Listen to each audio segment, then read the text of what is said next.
All right. All right. We like to give all praises to Yahweh, Ba'ashem, Yahushua, Ba'ashem, Kakwadash. Double honor to our apostles, our bishops, our elders, and the Akim that push this truth out. And week in and week out, the truth and sincerity, according to how we were taught by our leaders.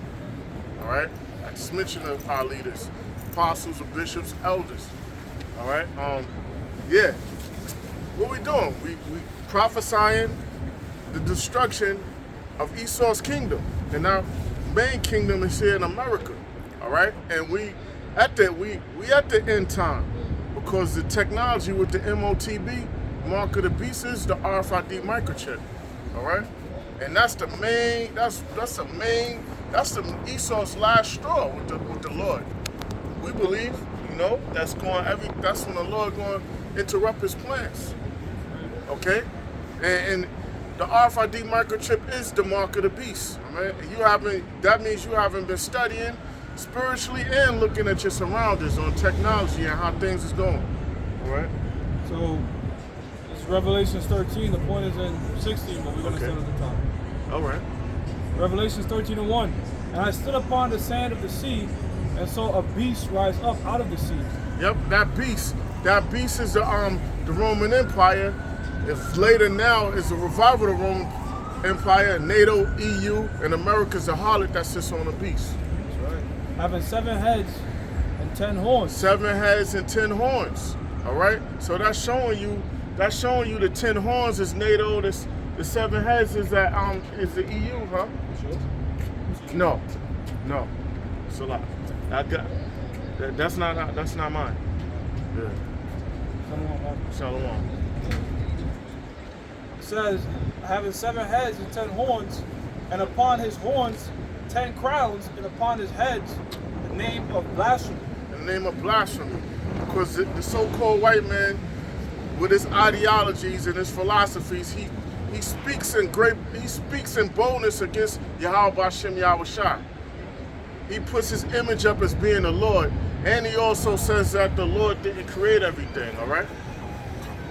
And the beast which I saw was like unto a leopard. Right. And that beast was like unto a leopard. You could break that down. God, Alexander the Great. Okay. In Revelations, the 13th chapter, what we're going to be doing is pretty much going through all these different empires ruled by Esau. Yeah. That's all it is. And I think Alexander, he had that helmet, that leopard. I don't want to make a mistake. No, you're right, brother. Alexander, what he would do is he would don a leopard. He also donned elephant tusks on the back of coins, because whoever he conquered, he wanted to represent himself as a deity. So the Elamites, whatever they worship, you put that on. He'd also be donning an eagle. But the leopard, all right, the head, the start of this whole thing right here, starts with the Greeks. It starts with Alexander the Greek. That's like it says, the beast which I saw was like unto a leopard. Go ahead. And his feet were likened unto a bear, which is the Russians. Yeah. Right, because the Edomite rulership started with them Greeks, and it's going to end with them Russians. Okay. The Russians are the ones that's going to really be leading the charge against Yahushua, because America's already going to be burnt the fuck up. That's right. Go ahead, Yahushua. You have something? Yep, this is Daniel chapter 7, verse 6. After this I beheld, and lo, another like a leopard, which had upon the back of it 4 wings of a fowl. The beast also had 4 heads, and dominion was given to it. Yeah, the Greek Empire controlled all 4 winds of the earth. Okay, and when it broke up, that's pretty much what had happened. You had 4 generals. Really, it was 5. But then after wars and shit, they were fighting. Ended up with really 4. And if you have the Bible commentary, they'll tell you those 4. I believe it's like Lysimaeus, Ptolemy, Cassander, and Seleucus. That's it. Okay. It says, and his feet were as the feet of a bear, and his mouth as the mouth of a lion, and that's going into Britain. Oh, you're Britain. Britain. Okay. Again, another Edomite rulership. And because that's the mother. Their mother shall be confounded. Because America basically came out of Britain, you know. All right, you got it. Right. It says, mouth of a lion, and the dragon gave him his power. Yep, that dragon. All right, so that dragon, yeah, Satan. That's power from Satan. And his seat and great authority. And I saw one of his heads as it were wounded to death. Yeah, see, they fell out of power because right after the Flavian dynasty, Right. Nerva, he was within that. He was within that high power seat, and he took over. He was within that hierarchy. So that's when Jakes came in, Nerva. And you could look it up. Like the apostles mentioned, he was that was the first Israelite emperor, because Jakes, during the beginning of the Roman Empire, they was trying to get up into the Senate. Then you had wealthy Jakes that was trying to get up in there. So, yep. And after that, they fell out of power, right? And then they fell out of power, and Israelites we started ruling, and then they came back into power during the Renaissance, the Edomites. I think we ruled all the way up to Constantine, or a little bit after that. Yeah, because Constantine was a Jake. Yeah. Wasn't I think they were called what? The 5 good emperors or something like that. I think when the apostles were not going into it, because I think it was about like 5 of them that was Jakes. Okay, God. And if I'm not mistaken, I think they actually had beards too. And we always bring out Septimius Severus, one of those Israelites that were over Rome. Licinius Niger, you know, yeah. Yep. But Nerva, he was the first one. He came in right after them last 3 feathers, the Flavian dynasty, Titus, Domitian, and Vespasian. Correct. You know? Right. And one more thing, I'm sorry, brothers. Flavius. Blonde. Blonde, exactly. Yep. And Blonde. I forgot which brother killed the other one. I don't remember. I know Titus was the warrior. Domitian, he was more mainly in the politics, a treacherous motherfucker. A lot of Jakes were trying to kill him. But you know, those the Flavian dynasty was the ones that were responsible for the sisters from Jake that took us out in the siege during 70 AD. That's where they got that money to build a Coliseum. That's still They standing. took a lot of us slaves. Yeah. And they built something called the Arch of Titus. And they had a coin. They call that coin Judah Captured. Judah is captured, and in the back of it, you can clearly see Israelites, Jakes that look like straight up Negroes. Yep. You know, even on the Arch of Titus, you can see it. And you got one of them replicas. I think when you come in from the Manhattan Bridge going into Chinatown, you can see it. You know what I mean? Another one. You know, they put their little replicas places around the world too. You got it. It says, his deadly wound was healed, and all the world wondered after the beast. Yeah, his deadly wound was healed during the Renaissance period. Right. And everyone wants to be like unto his so-called glory, man. People consume it and they hold it dear to them, man. And that's why imagery is so important. This is why we go through color scriptures and these sorts of things, because right now a lot of our people, the reason they submit to the so-called white man in their mind is because they, in their mind, think that the Most High and His Son look like so-called white people. That's how come they see themselves as inferior. A lot of our people do what? Lose their skin, get blue eyes. With all these things, blonde hair and blue eyes is leprosy according to the scripture, lack of pigmentation, but through brainwashing, all right, and putting up imagery, creates a certain vibration that in their mind, I'm inferior. You know? Because every you got it. This is Job 9:24. The earth is given into the hands of the wicked. Earth is given into the hand, the power of the wicked. Who's the wicked? Esau, the so-called white man, starting with the elites of them. It says he covereth the faces of the judges thereof. He covered the face of the judges. Who are the judges? The Most High, the Lord. The Most High is Yahweh. Yahweh Shai is the Lord, the angels, and then the Lord's people.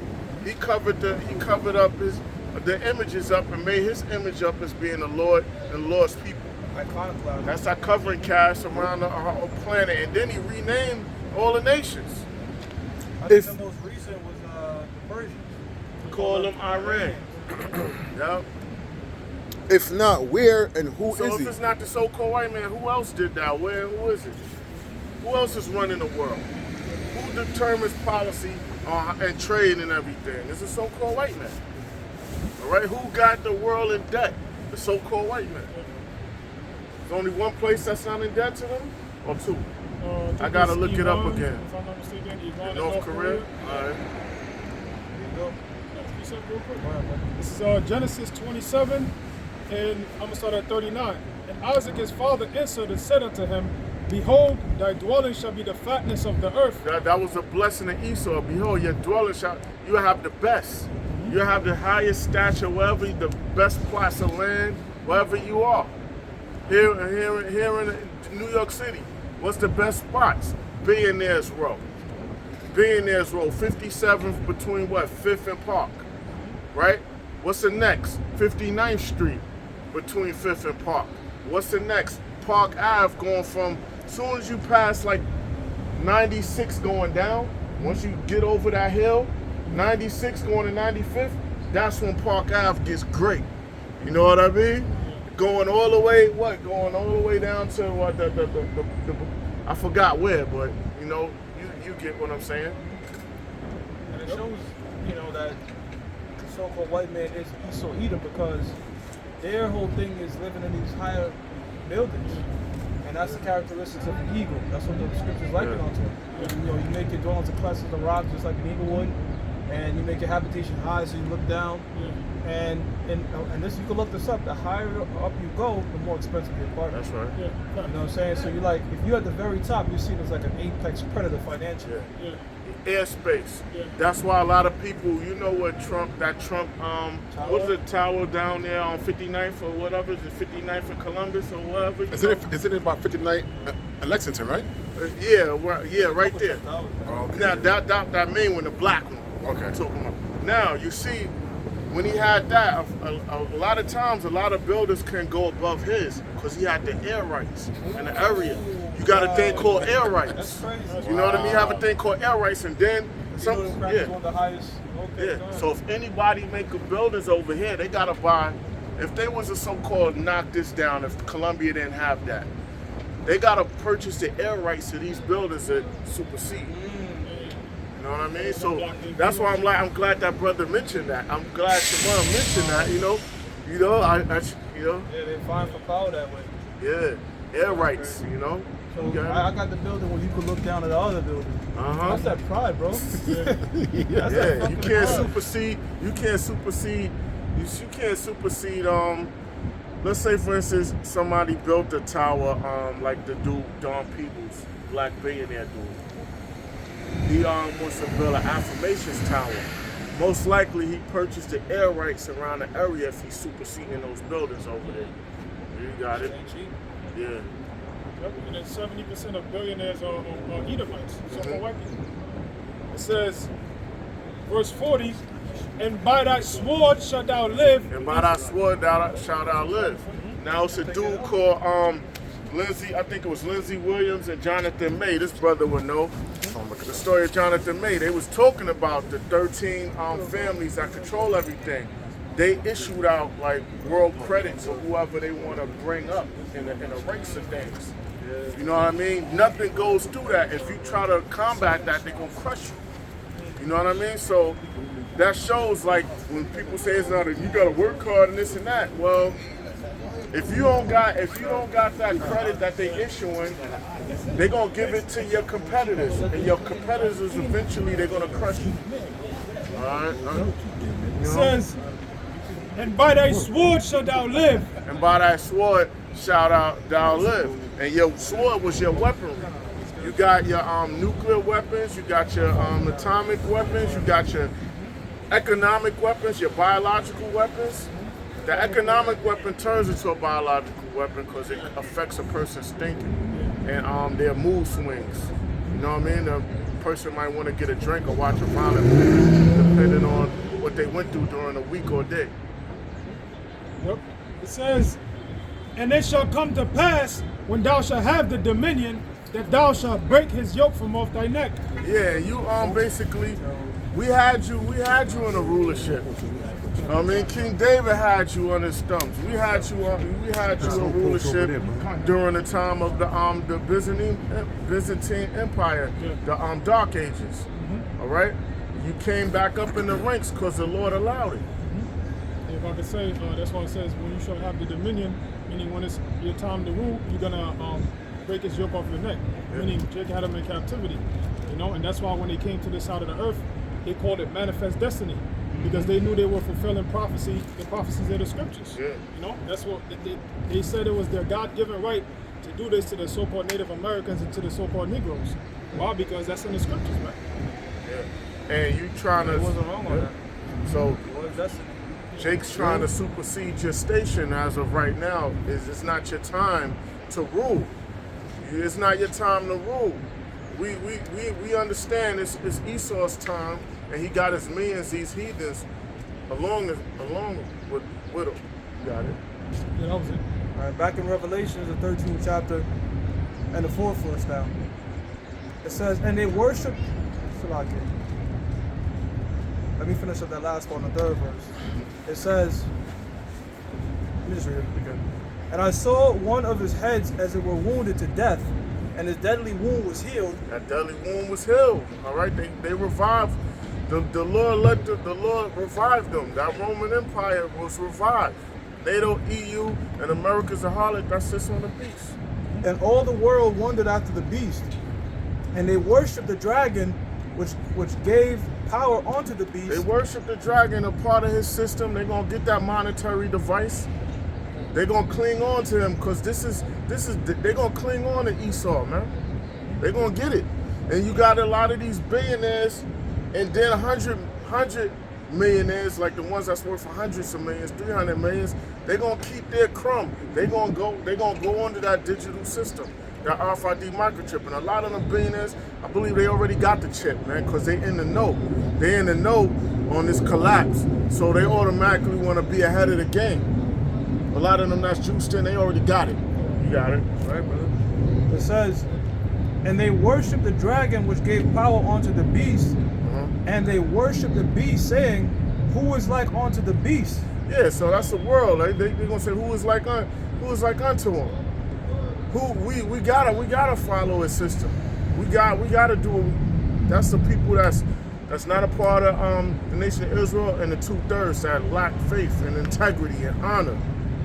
You're gonna fear the creature rather than the creator. All right.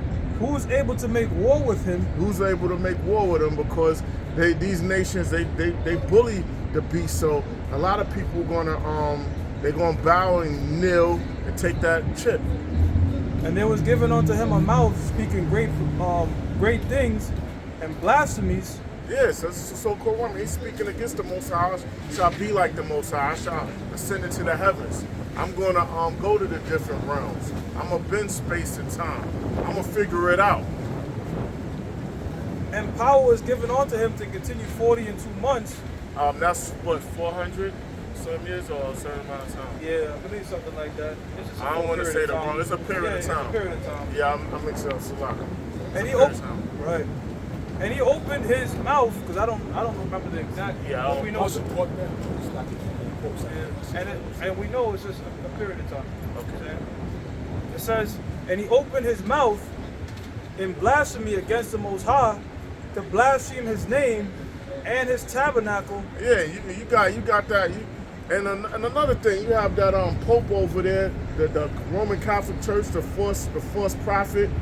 You got them because that's where you get the religious institution. That's one of the unclean spirits, and they got that maritime law derives out of that because it's a canon law, meaning the law rule, right? Canon means a rule law. The law rule, and that maritime law going in that UCC. You got it. Got it.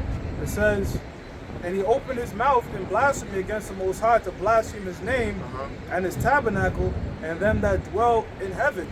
Yeah, so you speaking against the Lord. You speaking great things.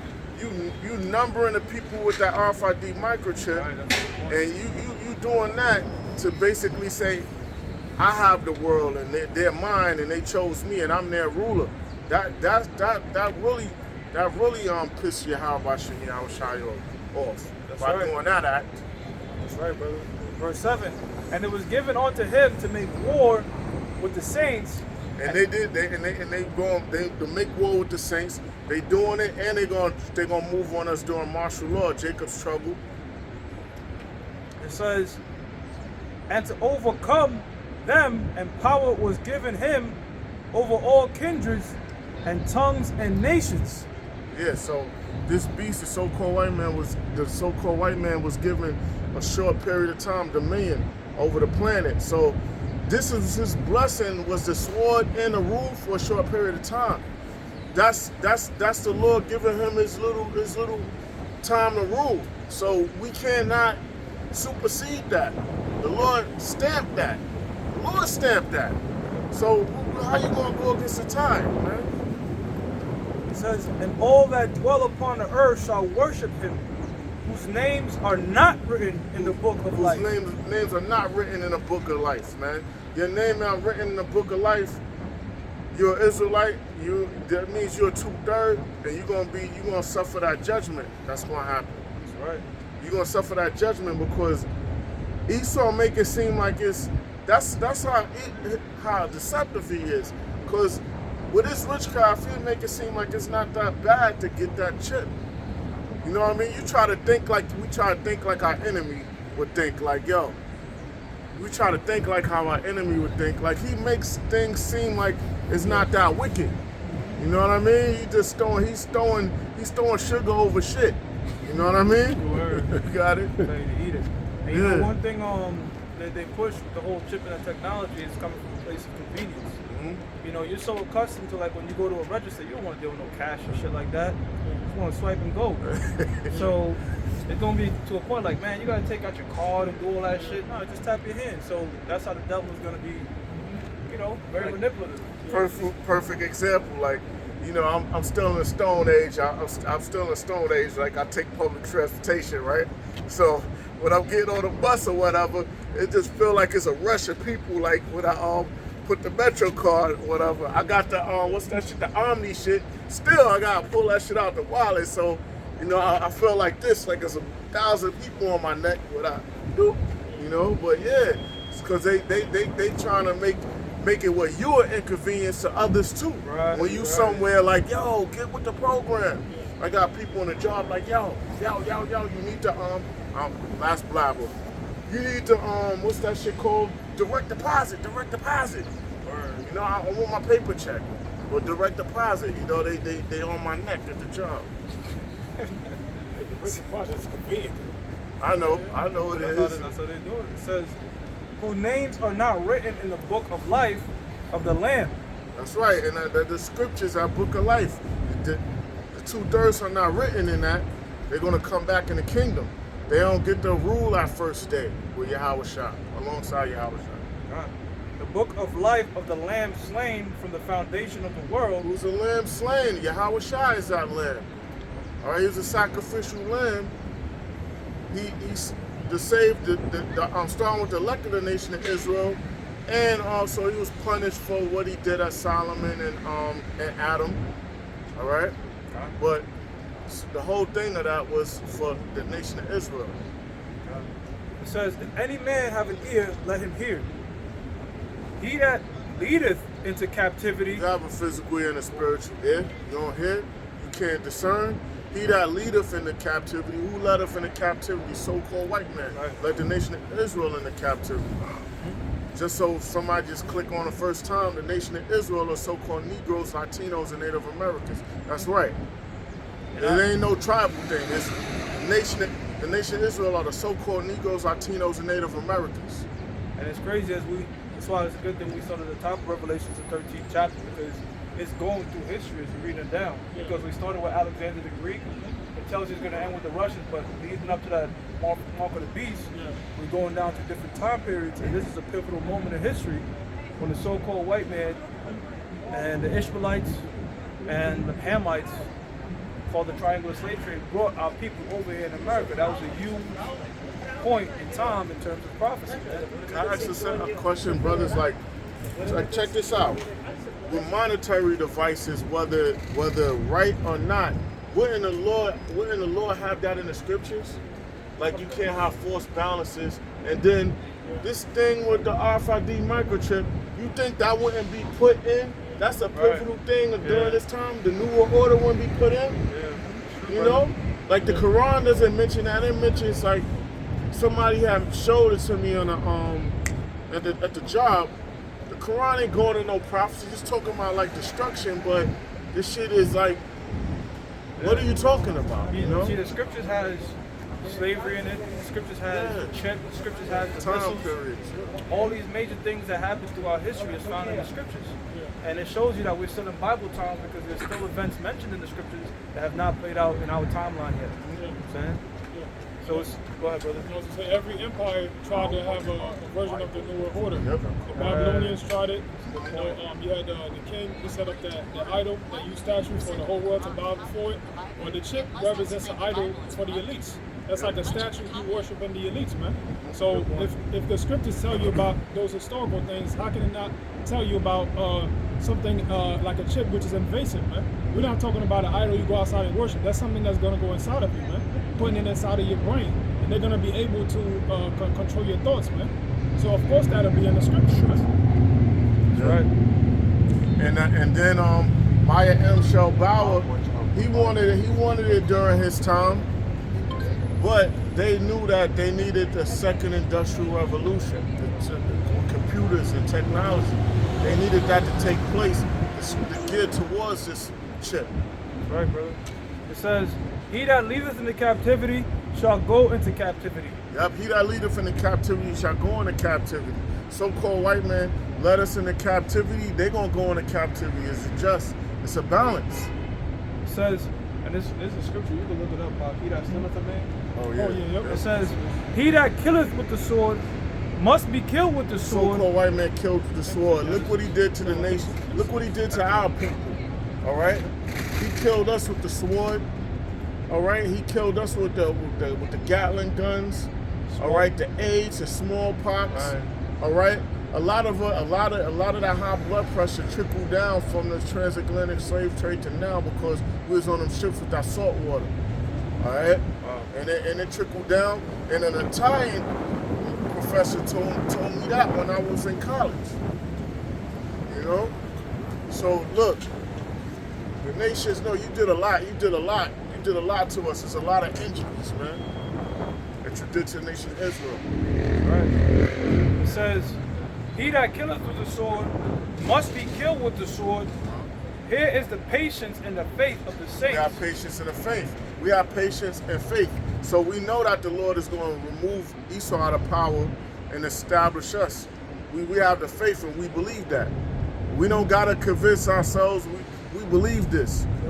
We know this. And we know Esau's nearing his end. So we not out there going, we're not no military militia where we the Lord's military, we're spiritual.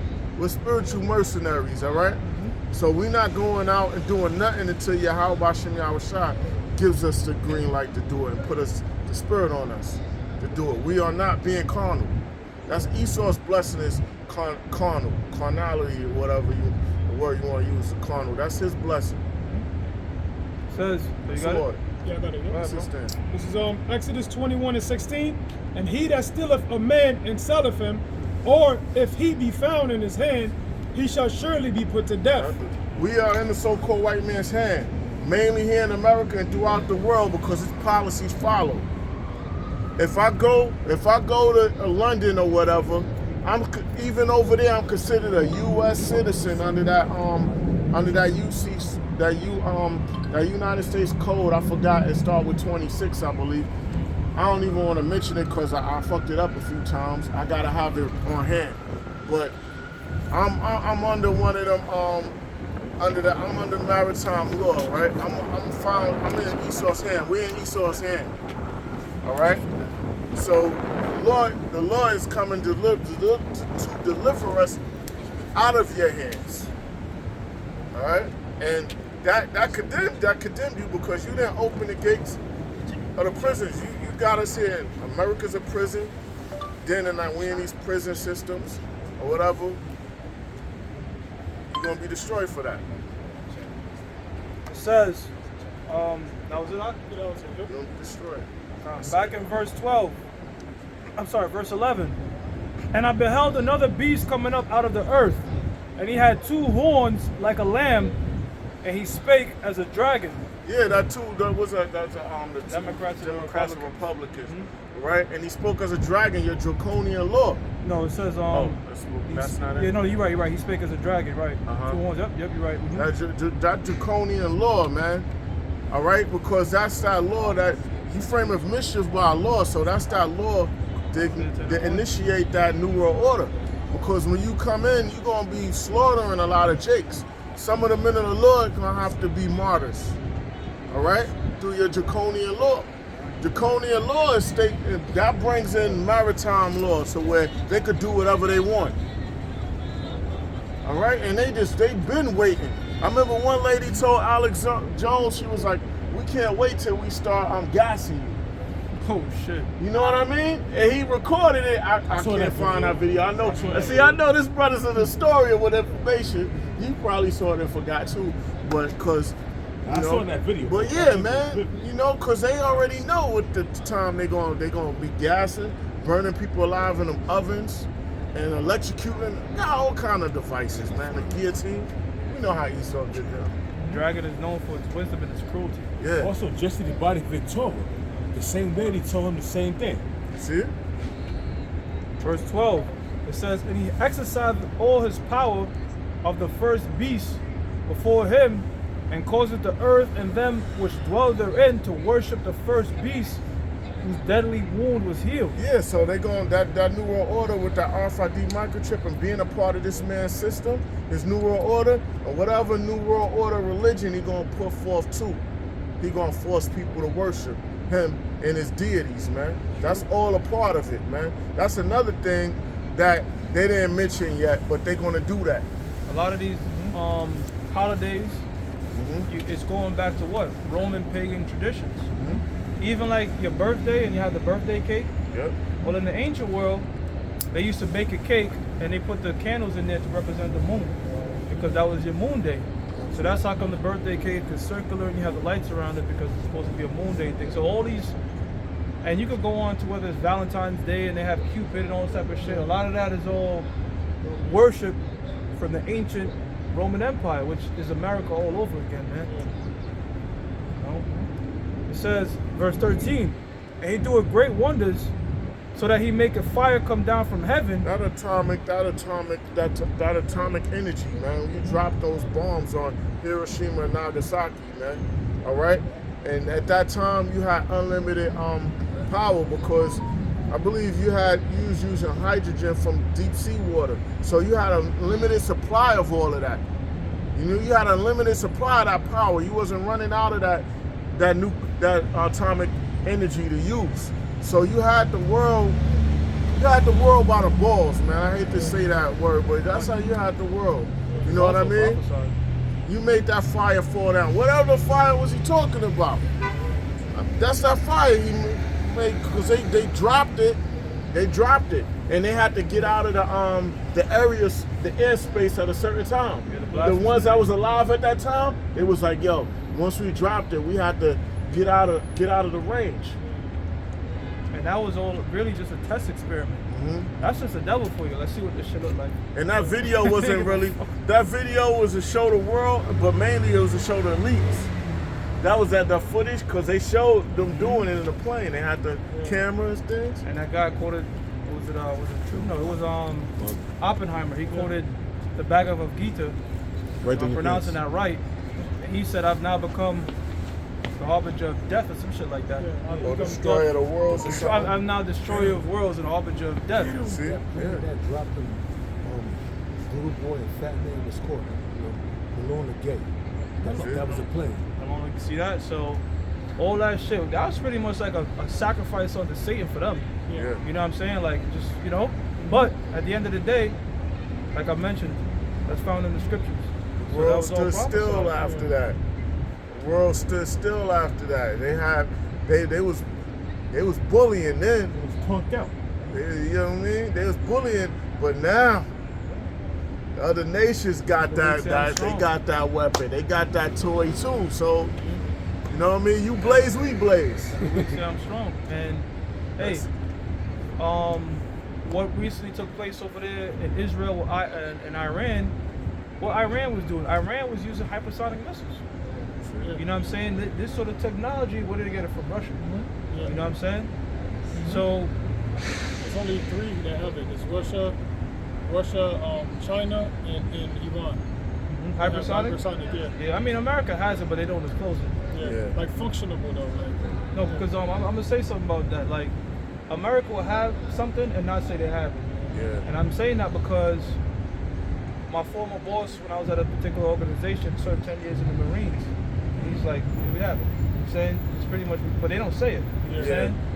And then that's why they have them areas where people believe UFOs or whatever. Nah, Esau got ships to try to that resemble chariots. Right, exactly. They keep their technology there. So yeah, they might gun down a person that go over there and they think, oh nah, they hiding their technology and testing their crafts out over there and their weapons. Yeah, so the You know what I mean? chariots don't malfunction and crash. Yeah. So you picking up that toy over there in Roosevelt, Area 47 or what, that's just Esau shit fucking up or maybe a test drone or some shit. Yeah. The chariots of the Lord don't break down. Oh shit, I'm going down. That's not.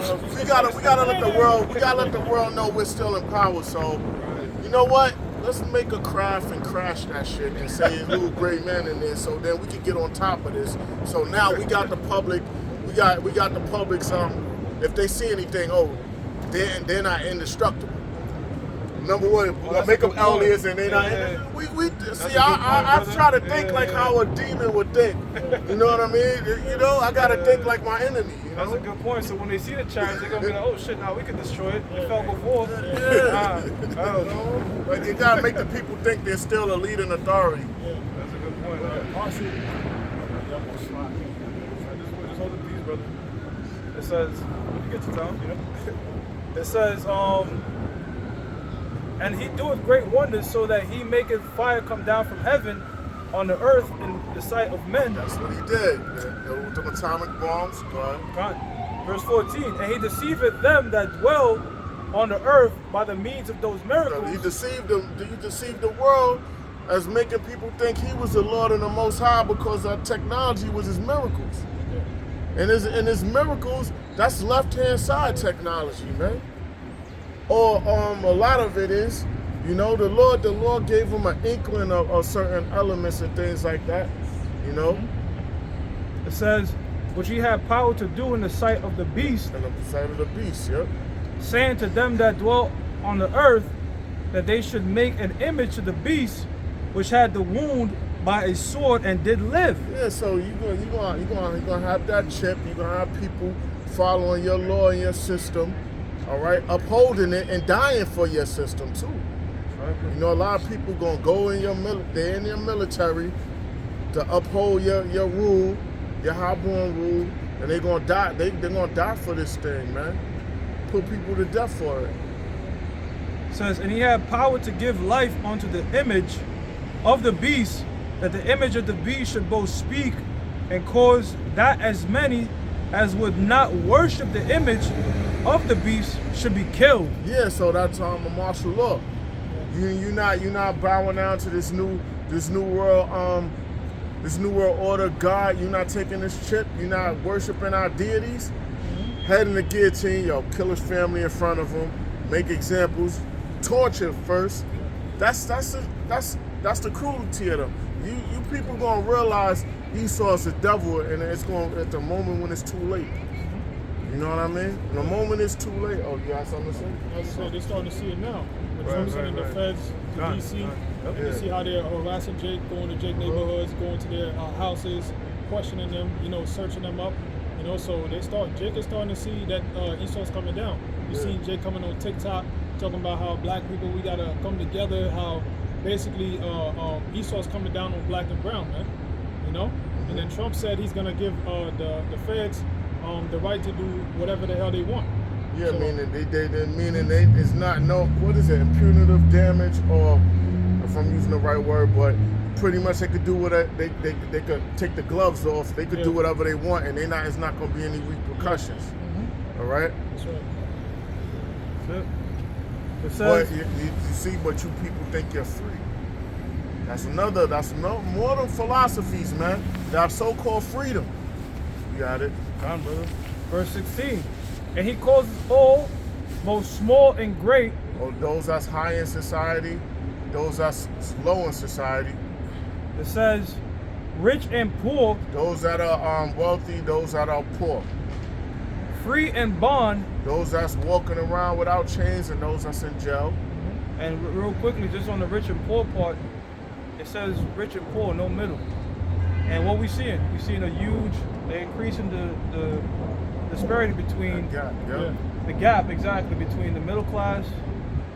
I mean, to the poor, middle class, upper middle class, rich. That gap is getting huge, like to the point where in New York, $100,000 a year used to be middle class. Yep. That shit ain't no middle class no more. Nope. Nope. You know, you're just above water with that. You know what I'm saying? You got Benjamin on my job pulling that. You know what I mean? You got Benjamin and I think Israelite foreigners. You know, I'm talking about like the carpenters and like the elevator mechanics. Mm-hmm. They pulling 120. You know what I mean? They not living like how Esau living. They living good, but they not living. You know, you brothers get the message. Yeah. The wealth, because guess what? There are more billionaires being made every day here in America. America has a lot of billionaires, a lot of millionaires too. You know, but then it also has a lot of poor. But that middle is disappearing, and that's what that whole COVID thing was about, man. For wealth. Exactly, that was a whole wealth transfer, man. Because what they wanted to do was, you see, when you're in the middle class and you own your own business, you have a little sense of autonomy because money is what? Money is a defense. Yeah. So let's say they shut shit down and chip is mandated. I got a small business, I'll take your cash. You an enemy now. We got to get rid of you because what we want is big block stores. We want BJ's, we want Costco's, we want Walmarts, we want Amazons. All them small mom and pop, mind you, they're selling essential shit. Close them down. Those bars, close those down. We gotta collapse that and bankrupt their ass and bring that money back over. See, it makes sense. You see what he's saying? Yeah. It's true because why? The overhead is over their head in them little shops. The big chains, they good. And who establishes large amounts of credit? The elite. So they can outlast you. Right, exactly. You know what I mean? Because like you look at inflation, right? If price of things are going up, that affects the mom and pop because the mom and pop, let's say minimum wage go up, that hurts mom and pop businesses. But all those big corporations have to do is increase the price of goods. And when you have big corporations where people go for everything, guess what? It's easier to mandate the chip. And they're not taxed. They're gonna be with it. You know what I'm saying? Because all those major stores, the head CEOs already up on game. You know what I'm saying? It says 16, and he causes all, both small and great, rich and poor, free and bond, to receive a mark in their right hands or in their foreheads. Karak might have cut in because that needle, that syringe is cutting into the dermis of your skin or your skull, however they put it. And it's cutting in, all right? It's cutting in. It's a clean cut, also medically. It's called a clean cut, all right? It's cutting in, and then that chip is inserted, all right? Karagma. Right, and the word karagma, it goes back to the word karax, which exactly is a pale or a stake or a palisade. Stake the claim. So it's something physical, not spiritual. You stake territory. You stake farmland. This is mine. So-called white man saying, yo, these are my people. Yeah. And the word, John the Revelator used the word karagma, but letting us know, like, look, this thing is physical because you have other camps saying the mark of the beast is spiritual. Or Solomon had the mark of the beast. The mark of the beast is sin. That's all fuckery. You know, this is something physical and it has to do with transactions. What fit that? Yeah, you can't buy or sell. Like, you can't buy or sell. Now, whether you're an employee or an employer, if you're an employee, you're selling your services to whoever you work for. If you're an employer, Yeah, basically, how is it? If you're the employer, there's a transaction going by. So nothing's going to be even conducted. You go to the hospital, that's business. Hospitals have board. So you can't function, though you can't function without the chip. Without that monetary, it says no buying or selling. It's still a transaction taking place. You know, you can't buy or sell. It's talking about commerce and conducting yourself in society, man. Right. Yeah, So it ain't no thing of religion or whatever they want to call it. I wanted to add to what your brother was going into about, Esau wanting to eliminate the middle class and just do like rich and poor, and how these big businesses are taking them out because AI is also increasing too, and taking out people's taking people's jobs, right? So I just Googled it, right? It says number of AI jobs in the first quarter of 2025, there were 35,445 AI related jobs. It says for total person employed, it says June 2025, the Bureau of Labor Statistics reported about 163.88 million people. So it's going down and breaking it down, right? It says a low percentage with high impact. It says while the raw percentage of jobs is small, it does not reflect the scale of AI impact, right? So it says reports and data from 2025 show that AI is rapidly affecting the entire job market in different ways. Some of the ways is skill requirements are shifting, rapid growth of specialized roles, job displacements, new job creation, changing tasks within roles. Yeah. Even like when you go to like certain places now, they already have the machines preset with how much ingredients is gonna go in like a meal. I forgot. It's some There's a place called Sweet Green. Yes. It's like it's only run by like 2 humans. The rest of this shit is being done by robots and AI. Yep. Now that's also called silent weapon technology. This brother, Yahweh knows. He read over it many times, watched the videos. Part of that is to have unemployment and things like that. That's a part of the system. It's strategic. They strategically doing that. One of their plans, and I don't know they're gonna go through all this, but some speculate that they just want to go UBI, Universal Basic Income, where Esau is just gonna give us pretty much credits on our chip, and robots are gonna be doing the majority of shit. Yeah. People ain't gonna be working. That's something. I mean, look, you have the Uber Eats now. They got the robot ones. Yeah. You know, so they just pushing more machine. Even you got robot managers. The AI was looking at workers at Starbucks and see who the fuck is productive or not. Yeah. This person served this much customers. This person spent this much time resting and shit. And the robot could just fire your ass. And the thing with the robot is it's not gonna have no human compassion. Yeah. It's gonna just look at productivity. You're not meeting it. You're gone. Next. Yeah, see that? Even like let's say they had everyone like that before they brought a new world order in. That shit that sounds like death because you're not productive during the day. The Lord don't even deal with idle time. So just you gotta be doing something. You get what I'm saying? You gotta be doing something. You know what I mean? So that shit crazy. It's damn devil, man. About to say the technology you spoke about, they talked about it at the World Economic Forum during the pandemic, like 2020, 2021. They said they were going to bring that to the workplace, monitor people, see who's not productive, and they also said that they're going to be able to monitor people's feelings and thoughts. And they said that even with like people sitting in front of the TV, they'll be able to monitor how they're feeling when they receive the information. And based on that, they'll be able to take down their social credit score. You know what I'm saying? So even how you receive information will bring down your credit score. You know, you being around somebody else with a low credit score. Yep, they show that. Yep. Being around somebody else that got a low credit score is gonna affect your credit score.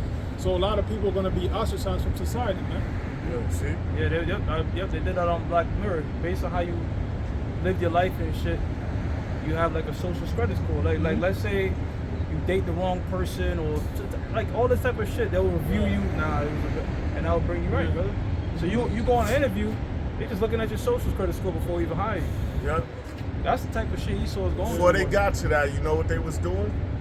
All right, monitoring your mail, what you view on the internet, Yeah. what organizations you're a part. We're not part of no organization, but they know we're prophets. They know all of this. They, you know, but now it's like they more sophisticated with it. What the brothers mentioned. It says to receive a mark in their right hand or in their foreheads. In their hand, arm, or in their foreheads, in their head. Doesn't matter what body part. No, before the other companies was doing it, you had Brown University years ago. They was studying how to do it. That's when we was going at Baloo. And he was like, yo, talk about the forehead part. And then I just showed him the clip. The History Channel clip. Elon Musk, Neuralink.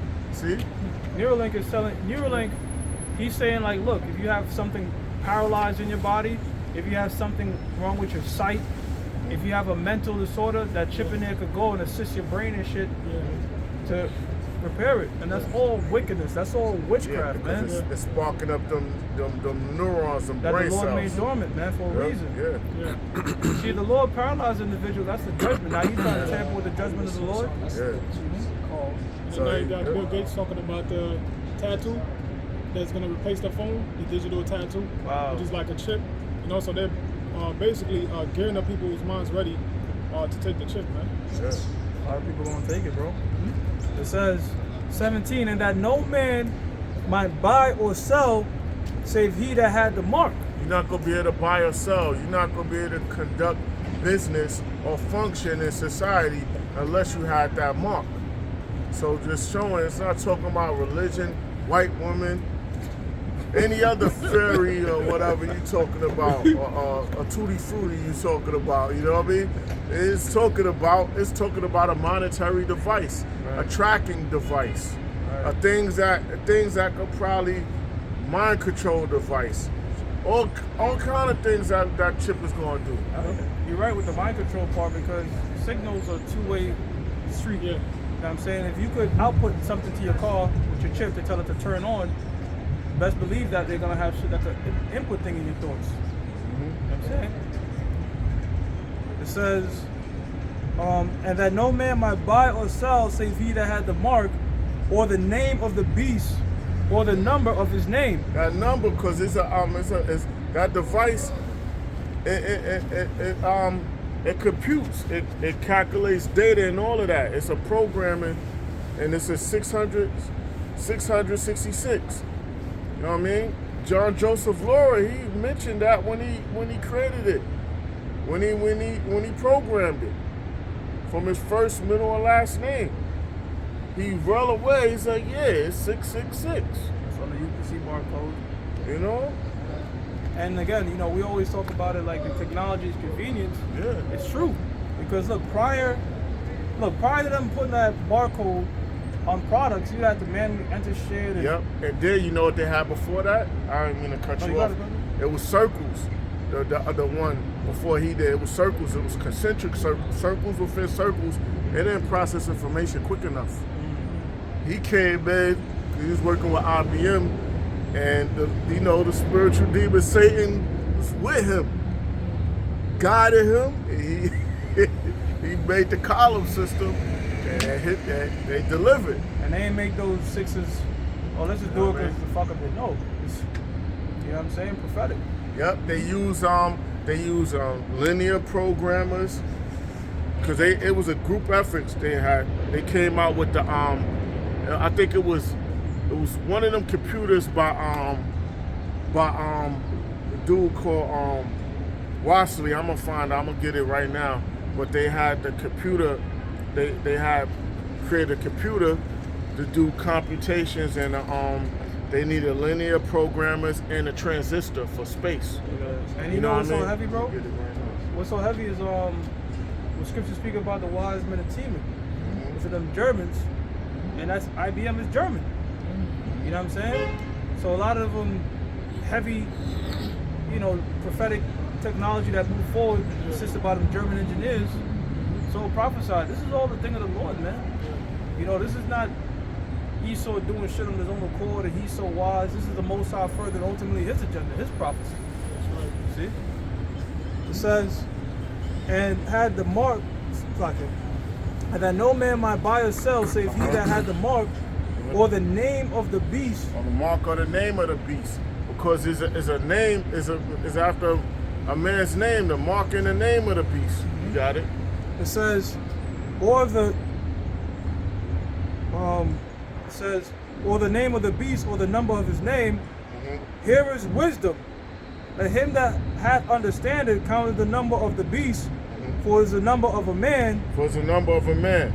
It's a number of a man because that man that programmed it, that system is 666. And his number is 666. Number of a man, all right? Because that's a programming device. And that programming device was enhanced. Just like the ancient world smiths, they manipulated the elements to make swords, weapons. And the nuclear physicists, the modern day smiths, they just manipulate the elements on a molecular level and an atomic level, all right? The technology increased, you know?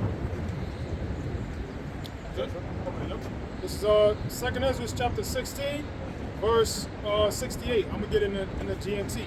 It says, "For you see, my anger and my jealousy will burn like a fire, and you will be caught in it.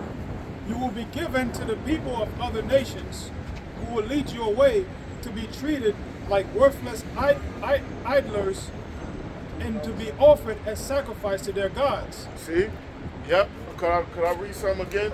Now, when we was going in that technology, when I said when I made the computer, J. Presper Eckert and John Mauchly, they was the ones that created those computers that the people needed with this RFID technology and things like that. They needed the computers to be done, and those computers that they made, those two programmers that invented that was during the 50s. It was John Presper Eckert and J. Presper Eckert and John Mauchly. All right, and you could look those guys up. But read your script. I'm sorry. It says, "For you see, my anger and my jealousy will burn like a fire, and you will be caught in it. You will be given to the people of other nations." Yeah, our people was given to the people of other nations because the Lord was mad at us, so we had to be punished. The Lord ain't dealing with singulars, he's dealing as a whole. All right, you know when you grew up, your parents or your aunts or your uncles, look after your little cousin.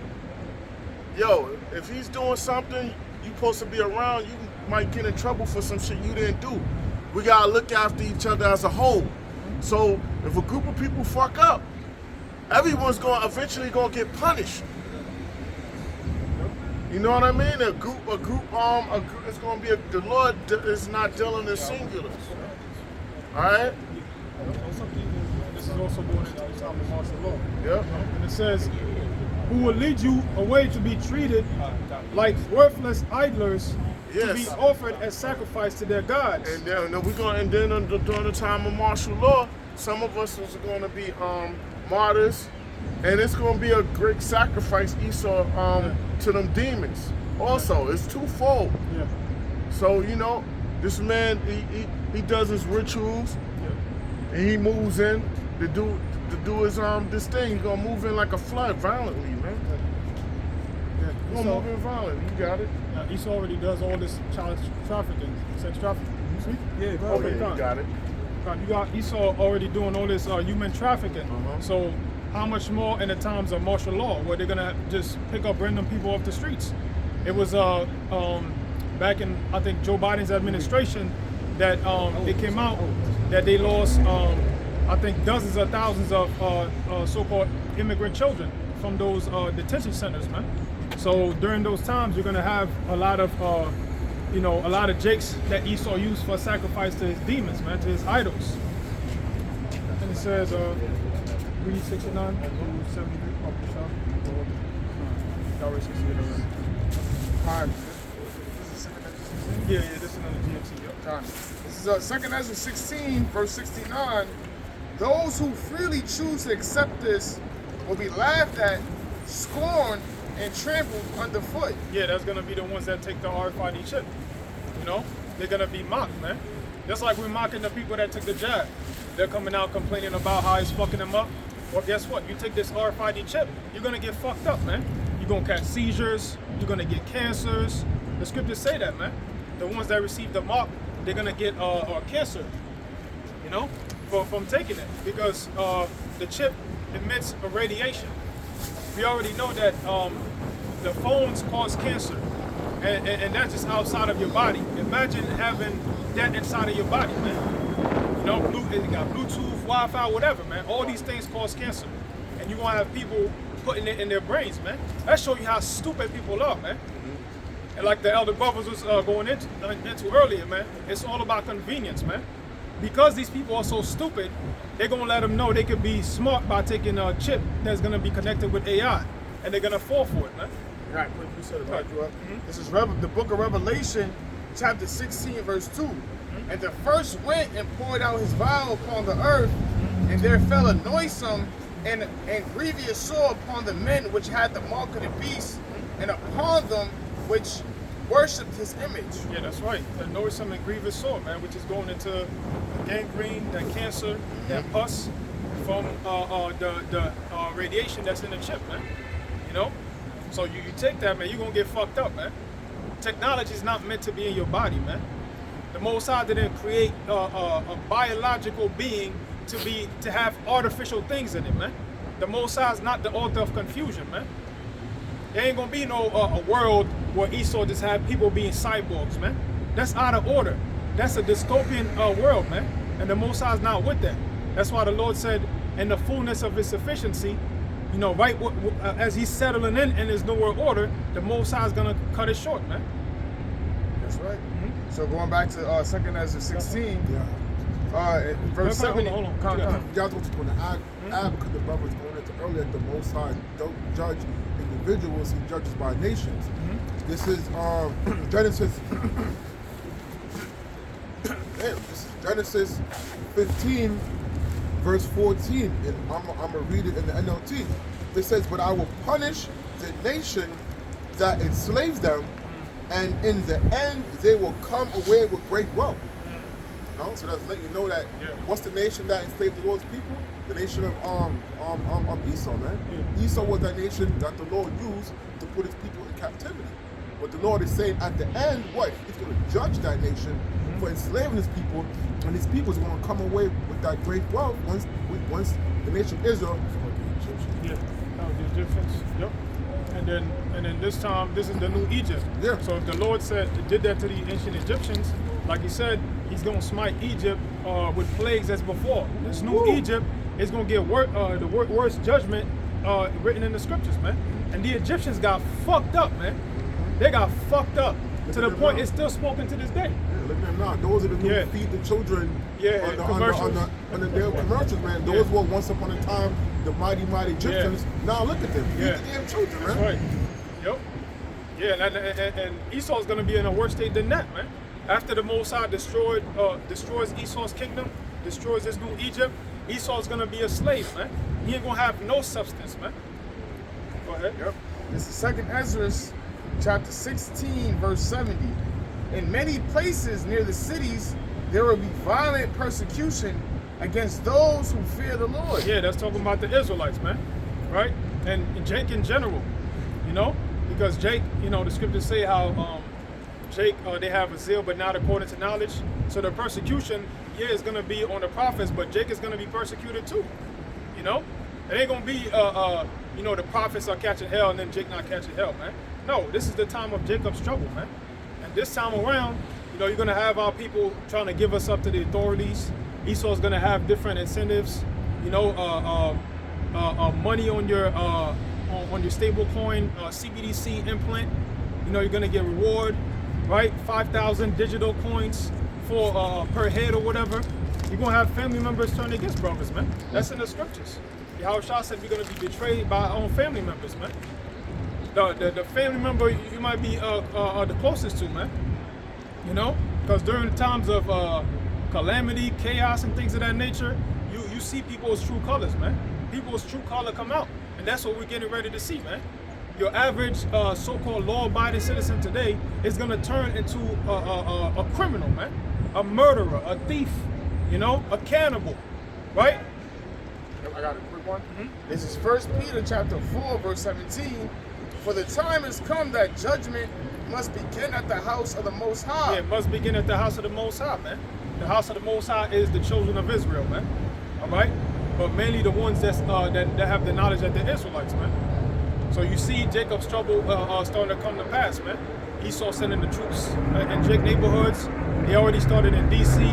Next is going to be Chicago, and I can't wait for that, man. Because Jake is wicked over there, man. All throughout the inner cities, man. It's always the same thing with Jake, man.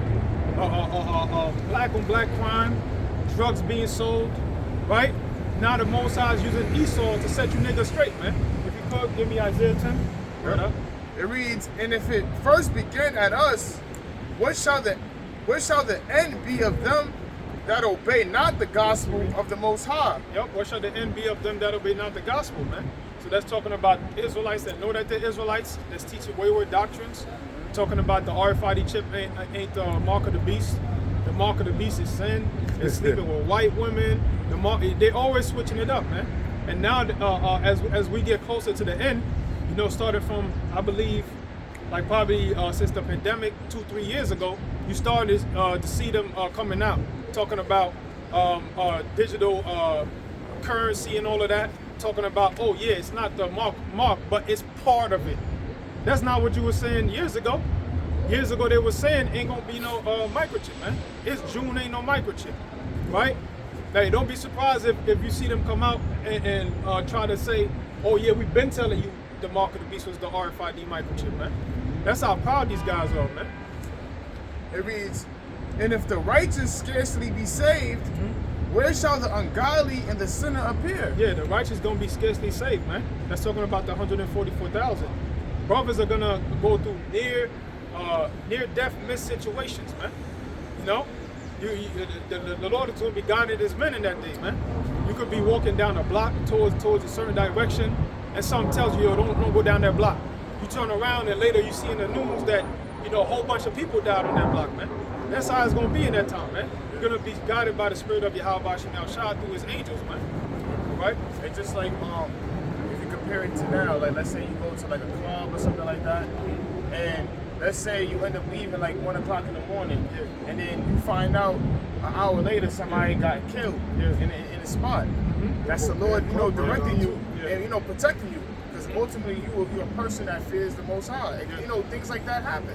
So in the times of like, you know, tribulation, in times of Jacob's trouble, it's going to be like near-death experiences. Like you might just miss it. You know, like the brother's going into. Verse 19, wherefore let them that suffer according to the will of the Most High commit the keeping of their souls to Him in well-doing as unto a faithful Creator. Yeah, keeping their soul and well-doing as unto a faithful Creator, man. So that's why we got to abide and endure to the end. We can't stop doing this work, man. Because if we stop, Jacob's trouble is right around the corner. That's our ashes, man. All right? That should be the motivator right there. Seeing everything that Donald Trump, which is the cruel Lord in Isaiah 19, seeing everything he's doing, that should put fear in you Israelites, man, to get right with Yahweh Shemel Shah.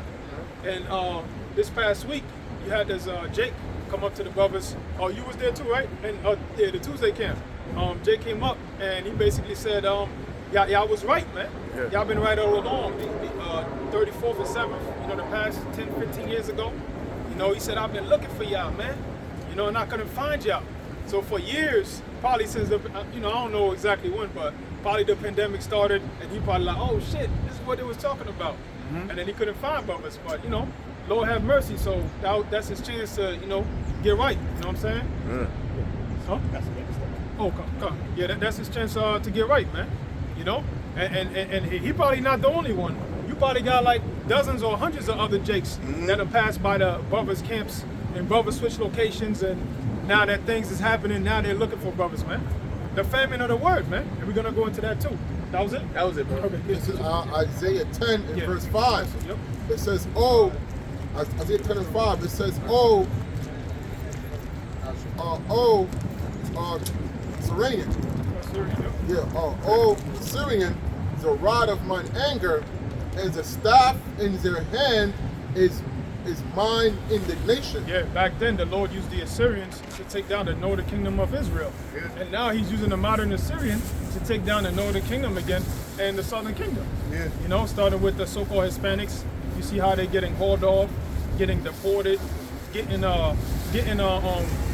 put on planes to be deported, and then get dropped off in the ocean. You know, this is the types of things that's happening, man. Getting deported to countries they're not even from. You getting sent to Iraq, and you from Colombia. Shit is crazy, man. You know?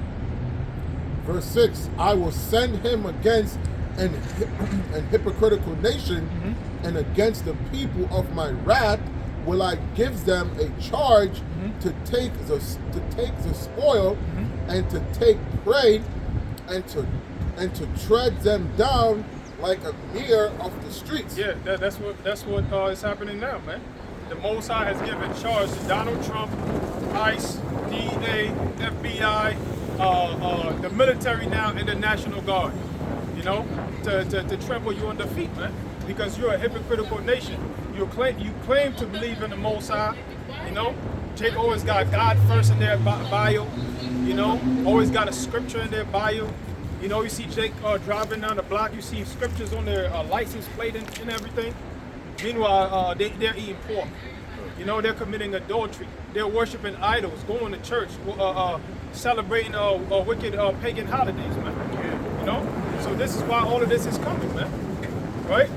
Hey, this holiday season coming, man, it's going to be very mournful, man. And it might not even be no Christmas, man. Because they're saying in the news that the economy might collapse in September, man. This coming month. Right? So, hey, man, we right here, man. This is going to be a cold winter. Right, bro? Cold winter. Yeah, a colder winter. So, yeah. Verse 7, it says, howbeit he meaneth not so, neither doeth his heart think so, but it is in his heart to destroy and cut off nations, not a few. Yeah, that's the so-called white man. He doesn't realize that the Most High is the one controlling him. And his pride, he's thinking that all of this is done by his own power. And his mindset is to cut down nations, man. His depopulation agenda, cutting the global population down from 8 billion down to 500 million. Esau wants to cut down nation after nation, man. And that's always been Esau's track record. During the time of colonialism, they said that Esau killed so many Jakes that the global temperature cooled down because there wasn't as much carbon dioxide being put out on the earth, man. That's the so-called white man for you, man. And the same man, he's supposed to care about you. He cares about your health so much. He cares about your information so much that now he's gonna put a chip in you, man. You people are stupid, man. Especially you niggas, man. Knowing what the so-called white man has done to you historically, man. To this day, he's still fucking your asses up, and you gonna trust this devil, man? Stockholm Central, man. And you even got Israelites telling you to trust this devil. Oh yeah, if you don't take the juice, then you a coward. You know, that's what they're gonna tell you too. If you don't take the chip, then you a deadbeat because you're not taking care of your family. Oh, matter of fact, they're gonna tell you disobeying Romans the 13th chapter. You know, hey man, he said it years ago. General Yohana, he said, "You think God cares if you take a microchip?" That's what he said. So that already shows you his mindset that he's gonna take it, and he's gonna lead his congregation to take it, man. Go ahead. Verse 8, for he saith, are not my princes altogether kings? Yeah, all those different Edomite presidents, right? They're all under the control of the elites, man. Right? Is not Calno as is not Calno as Carshonish? Is not Hamath as Arpad? Is not Samaria as Damascus? As my hand had found the knowledge, as my hand had found the kingdoms of the idols, and whose graven images did excel, from like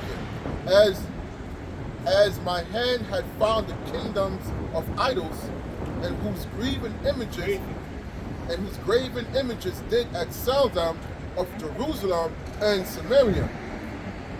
Verse 11, shall I not, as I have done unto Samaria and her idols, so to do Jerusalem and her idols? Yeah, so Esau pretty much think he's going to just have his way with Jacob. And he will, with the 2/3.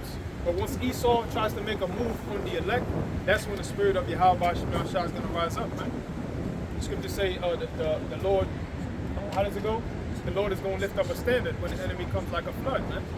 Go ahead. Verse 12, wherefore it shall come to pass that when the Lord had performed his whole work upon Mount Zion and in Jerusalem, I will punish the fruit of the snout part of the king of Assyria. Yeah, the work that the Most High performed in Jerusalem is going into what? The prophecies, going into slavery and all these things, all the way up until us waking up. And the Lord says he's going to punish the fruit of their proud heart. And that shows you that this is talking about the so-called white man. The Lord said what? The pride of thine heart have deceived thee, man. Right? The Lord is about to punish the so-called white man. This is why, everything is happening the way it is, man. This is why America is circling down the drain. And everybody sees it, man. You go on social media, all you see is people complaining, man.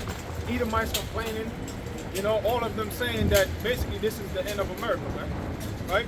Go ahead. It says, and That's the why I glory read- of his high looks. That's why I referenced those kingdoms when you read up, like Carchemish and those, because Most High comparing them different kingdoms that fell, So it's gonna be the same with Esau. Our people fell too, idol worshiping, as well as those kingdoms. But Esau going forward too. Yep. That's right. Right up. Verse 13, for he saith, by the strength of my hand I have done it, and by my wisdom, for I am prudent, and I have removed the bounds of the people. That's the so-called white man. He thinks that all of this was done by his own power. But the Most High, Yahweh Shemel Shah, is the one that gave him the power. He knew he was fulfilling prophecy when he came here. Manifest destiny. But, Esau, the pride got him drunk. He got to a point where he thought that it was done by his own power, man. Right? And he removed the people's their boundaries. The bounds. Yeah, the bounds of the people, man. The landmarks, the different borders. He taken over others' lands. He stole America, he stole Australia, he stole Europe, New Zealand, wherever the so-called white man is, he stole it, man. He said what? Canada. Yeah, Canada, South America, parts of South America, South Africa, right? Everywhere this man is, he stole, man. Go ahead. It says, and have robbed their treasures, and I have put down the inhabitants like a violent man. Mm-hmm. Yeah, like a valiant man. That's Esau, man. Right? He put down the earth population. And we read that in Revelation 13, that the world said, who is able to make war with the beast? Because he done put everybody down, man. Nobody was able to stand up against him, man. Right? He robbed the people. He stumped them. And this is from a people that's only 6% of the global population, man. That's crazy. That's how you know it's a miracle. It's coming from the Heavenly Father, man. Because there's too small of a number to even accomplish that, man. That's why the Lord blessed him with that sword, man. Verse 14. And my hand had found as a nest the riches of the people, and as one gathered eggs that are left, have I gathered all the earth, and there was none that moved the wing, or opened the mouth, or what? Or peeped. Yeah, that's right. So nobody was able to stand up against Esau, man. He stumped. Right, and now we're right at the end where all these nations, they're tired of the bullying, man. Let's say you had a dude, he might have been skinny, was getting beat up growing up, nigga done went upstate, up north or whatever, Nigga come back all jacked up and shit, man. Now he not getting bullied no more, man. Right? You know how to fight and shit. That's how the nations are feeling right now, man. They talking their shit, man. Iran threatening America with nukes, right? All these nations, man. North Korea, nations that were smaller are now have become mighty, man. Right? And they're all gonna gang up on Esau, because you know Iran by itself can't take out America. Russia by itself can't take out America, man. That's why you're gonna have assembly of nations, like it says in Jeremiah, man. You're gonna have Russia, like it says, Ezekiel 38, Russia, Iran, Turkey, and a few other nations, man. Right? Real quick, Russia can take out America by itself. They got the world's largest stockpile. Yeah, come. Verse 15, it says, shall the axe boast itself against him that heweth therewith?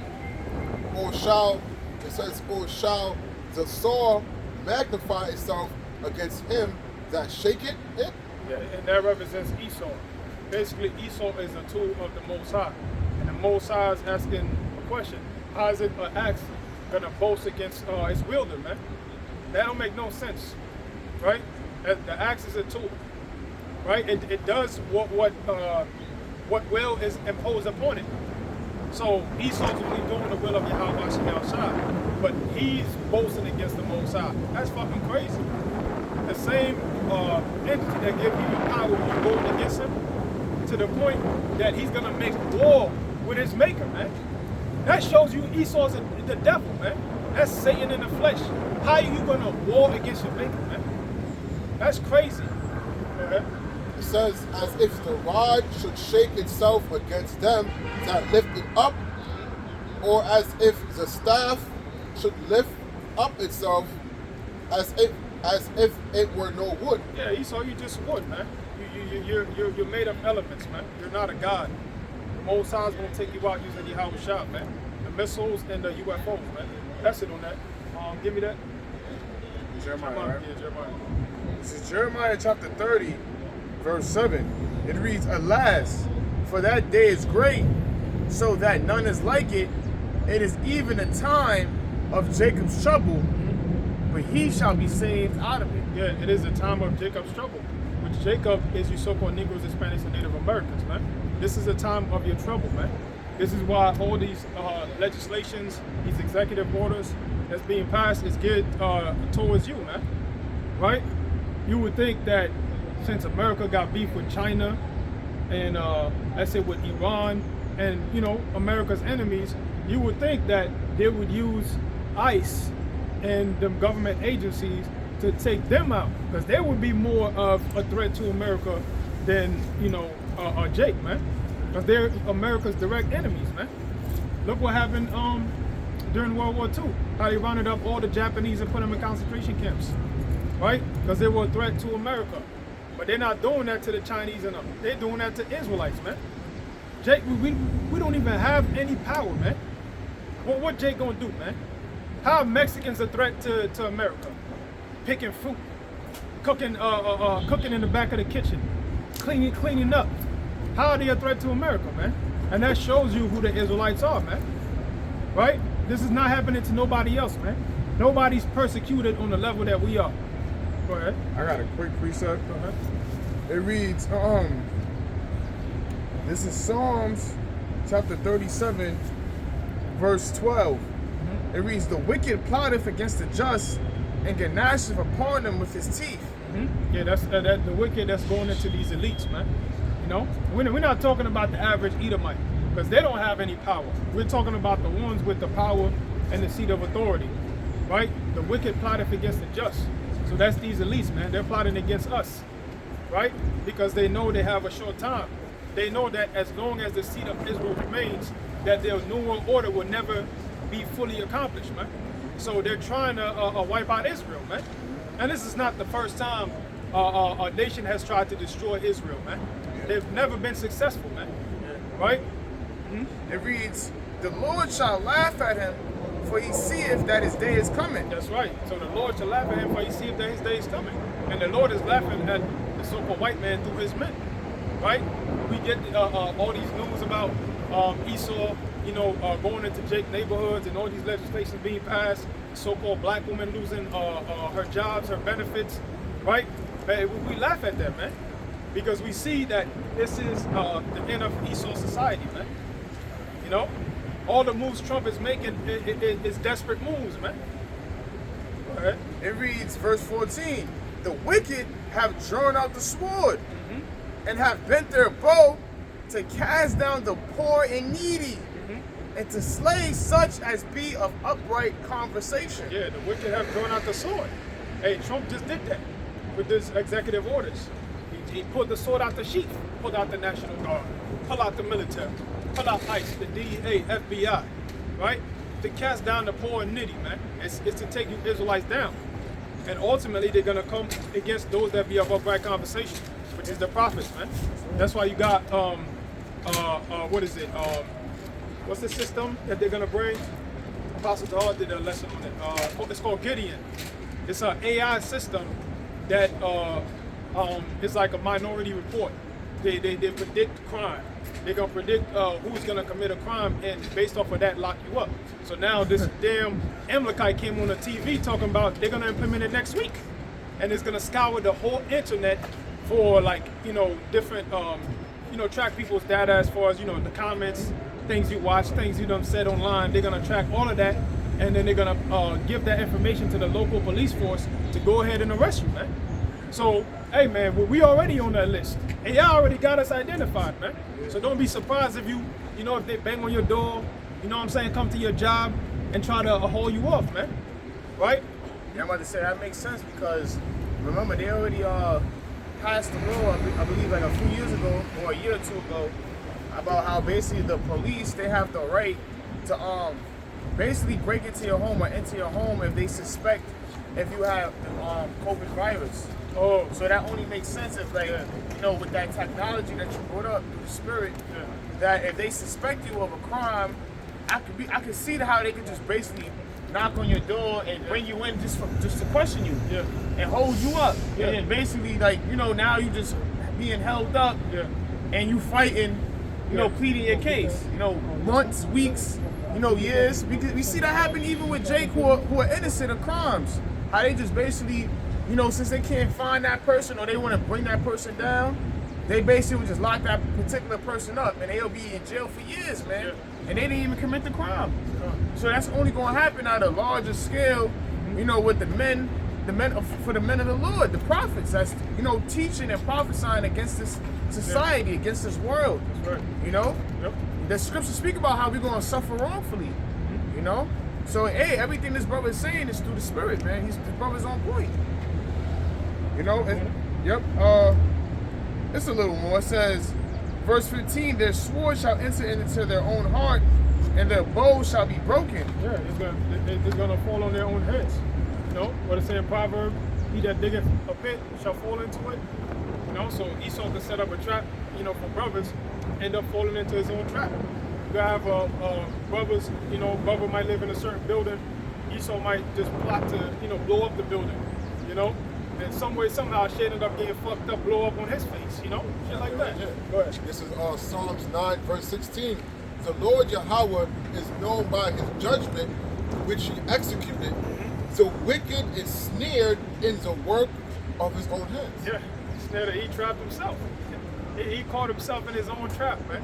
Nigga might end up, Esau, hey, you have all types of situations. You could have let's say Esau got a sniper, aim at a camp, Esau shoot the bullet, the bullet come out and come right back to the same person that shot it. You're gonna have shit like that happening, man. The Lord is gonna use his angels to protect brothers, man. There's gonna be a force field around brothers, man. Right? You're gonna feel like nothing is able to penetrate us, man. Yep. Go ahead. This is Revelations 2, verse 10. This is Yahweh shall speak, and he says, fear none of these things which thou shalt suffer. Fear none of these things which thou shalt suffer. So that shows you we're gonna suffer. Jacob's trouble, it ain't, it is for the 2/3, but we're gonna be in the midst of it too. So you brothers, they're gonna lose their jobs too. But brother might go homeless, for not being able to pay rent. Because this economic collapse is gonna affect everybody, man. job loss is going to affect everybody, man, right? And the concentration camps is going to affect some of the prophets too. The Lord said, fear none of those things which thou shalt suffer. Why? Because we know what's next, man, right? This ain't the ancient kingdoms where we had to die and wait thousands of years, reincarnate over and over again to finally receive the kingdom of heaven, man. This is the last kingdom to ever rule. So if anything happens to a brother, if he becomes a martyr, he's going to come right back. It's going to feel like a couple seconds in the spirit realm, man. Go ahead. It says, fear none of these things which thou shalt suffer. Behold, the devil shall cast some of you into prison, that ye may be tried. And ye shall have tribulation 10 days. Be thou faithful unto death, and I will give thee a crown of life. That's right. So be faithful unto death. Because Esau, you know, he might have different torture methods, you know, waterboarding, you know what I'm saying? He might decide to cut you up. You know, who knows, man? We got to get our minds ready for anything, man. Because we can't put nothing past the so-called white man, knowing what he's done historically as the Greeks, as the Romans, as the British, the Spaniards, etc., man. We know how cruel the so-called white man is, man. You know, so, hey, man, we got to get our minds prepped up for that, man. Because if you don't, then when that time comes, you know, you're going to give up. You know, you're going to have a lot of Israelites turning their back on the plow, man. And Lord forbid that's any of us, man. Right? They're gonna see the calamity. They're going to say, oh, hell no, I ain't signing for this shit. Right? A lot of them going to do that, man. Just take out the garment. Once they see on the news that Hebrew Israelites are getting targeted, you know, I'm going to say, oh, no, I never was a Hebrew Israelite. Right? They're going to deny the faith, man. The scriptures say that, man. Many's going to be offended, you know, and shall betray one another, man. You're going to have brothers within camps turning on brothers, man. You know? But, you know, brother just comes up, oh, yeah, that's him right there, officer. Like, the fuck? You know what I'm saying? It's all good just a week ago. Yeah, bro. You know what I mean? Yeah, man. You guys, hey, man, that's all. We got to get our minds prepped up for that so that, you know, when it happens, we're not surprised. We're not shocked. Yeah. You know what I'm saying? All right. Oh, that was it? Okay. You got something? Yeah, I had something real quick. I just wanted to, I was gonna bring out the point of, you know, how Stephen, he got stoned. Okay. You know, and you know, he prayed to the Most High. You know, as he was getting, so just going into this. This is the book of Acts, chapter 7, verse 55. It reads, I'm going to start from verse 54. It says, when they heard these things, they were cut to the heart, and they gnashed on him with their teeth. Gnashed on him with their teeth. Salat. It reads, verse 55. But he, being full of the Holy Spirit, looked up steadfastly into heaven, and saw the glory of the Most High, and Yahweh Shah standing on the right hand of the Most High. So, you know, this is Stephen being stoned. He was, you know, he's filled of the Holy Spirit. Just going into the brother, you might be, you know, suffering, being tortured, and you might not feel the physical pain, you know? And we just basically, you know, they don't say exactly he didn't feel the pain in the scriptures, but we, you know, we could speculate that he didn't feel it. He was feeling the spirit, you know? Minimal. Yeah, it was minimal. He, you know what I'm saying? He was praying to the Lord, you know? Yeah, it's adrenaline rush. Yep. You know? Yep. You got adrenaline pumping, you don't feel pain. Yep. It says, I'm going to read it again. It's Acts chapter 7, verse 55. But he, being full of the Holy Spirit, looked up steadfastly into heaven and saw the glory of the Most High, and Yahweh Shah standing on the right hand of the Most High. That proves too that what? Yahweh Shah is not the Most High, because that's been going out too. You know, I see a lot of brothers doing videos on that. You know, there are a lot of different Israelite camps saying that Yahweh Shah is the Most High. A lot of Christians are saying that. So what does this mean? When Stephen saw, when he was being stoned, he saw Yahweh Shah standing on the right hand of the Most High. Yeah, so you don't care about what's going on in your surroundings. You looking, your whole zone is on the Lord and the Most High and the Lord. Mm-hmm. Fuck whatever's going on there. Yeah. You know what I mean? Yeah. Your mind is entrapped in what you see. Mm-hmm. No. Yeah. He was locked in. Yeah. And that's when you read the scriptures, that's like a reminder when you going, like you know, if that's your lot to be tortured, you gonna think about suffering. Hey, yo, man, step in. You might do the same thing. You might look to the heavens, and pray to the Lord. You know. Yeah, so a lot of brothers might see the same vision. Yep. I'm not saying that's gonna happen, but it reads, this is the point. It says, and said, behold, I see the heavens opened, and the Son of Man standing on the right hand of the Most High. That was the point right there. Yeah, that's it, man. A lot of men of the Lord got cast into prisons, man. They got cast into prison, they got tortured, right? And that's supposed to be as a testimony to us, man. Testimony of their faith, to give us more faith, man. Because we see, how they didn't fall out the way, even when they was presented with these situations, man. Like the 7 brothers in Maccabees, they got tortured, they got skinned alive, boiled alive, all kinds of shit, man. And they still kept their faith, man. So we got to tap into the faith of our forefathers, man. This is why we always got to pray to Yahweh Shemashah to increase our faith. Jacob's trouble, as Jacob's trouble is happening, we're supposed to be praying even more. As we get closer to the end, we got to pray more and more, man.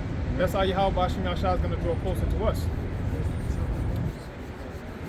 Yep, 24, start out there. Oh, yep, right. 9. This is Matthew 24, verse 9.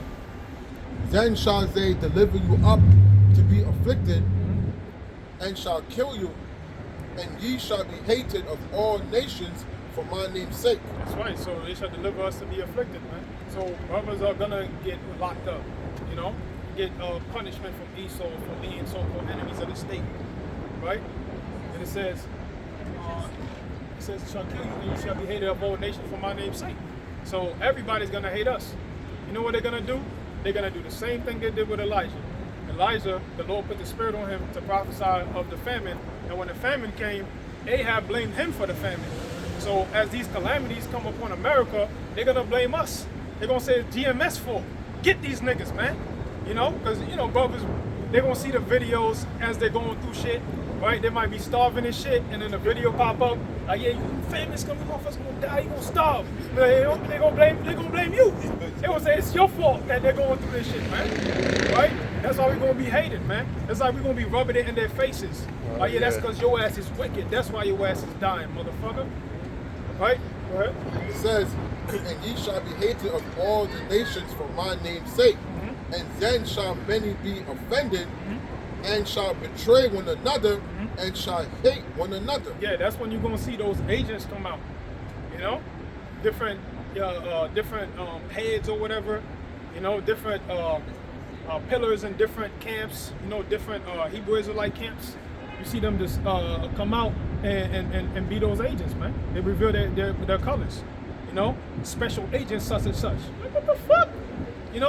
Working undercover for 50 years, and hey man, you got shit like that happening, man. They show you that in the movie Conspiracy Theory, but Mel Gibson, right? The homeless dude, that was the so-called homeless dude. He was an FBI agent. Wow, see? Yeah. He was like, yo, everything wasn't what it seemed. He told him in the car. Yeah, man, that's gonna happen. Some gonna be offended. Right? Because you have a lot of Israelites that don't have the mindset of Jacob's trouble. Remember?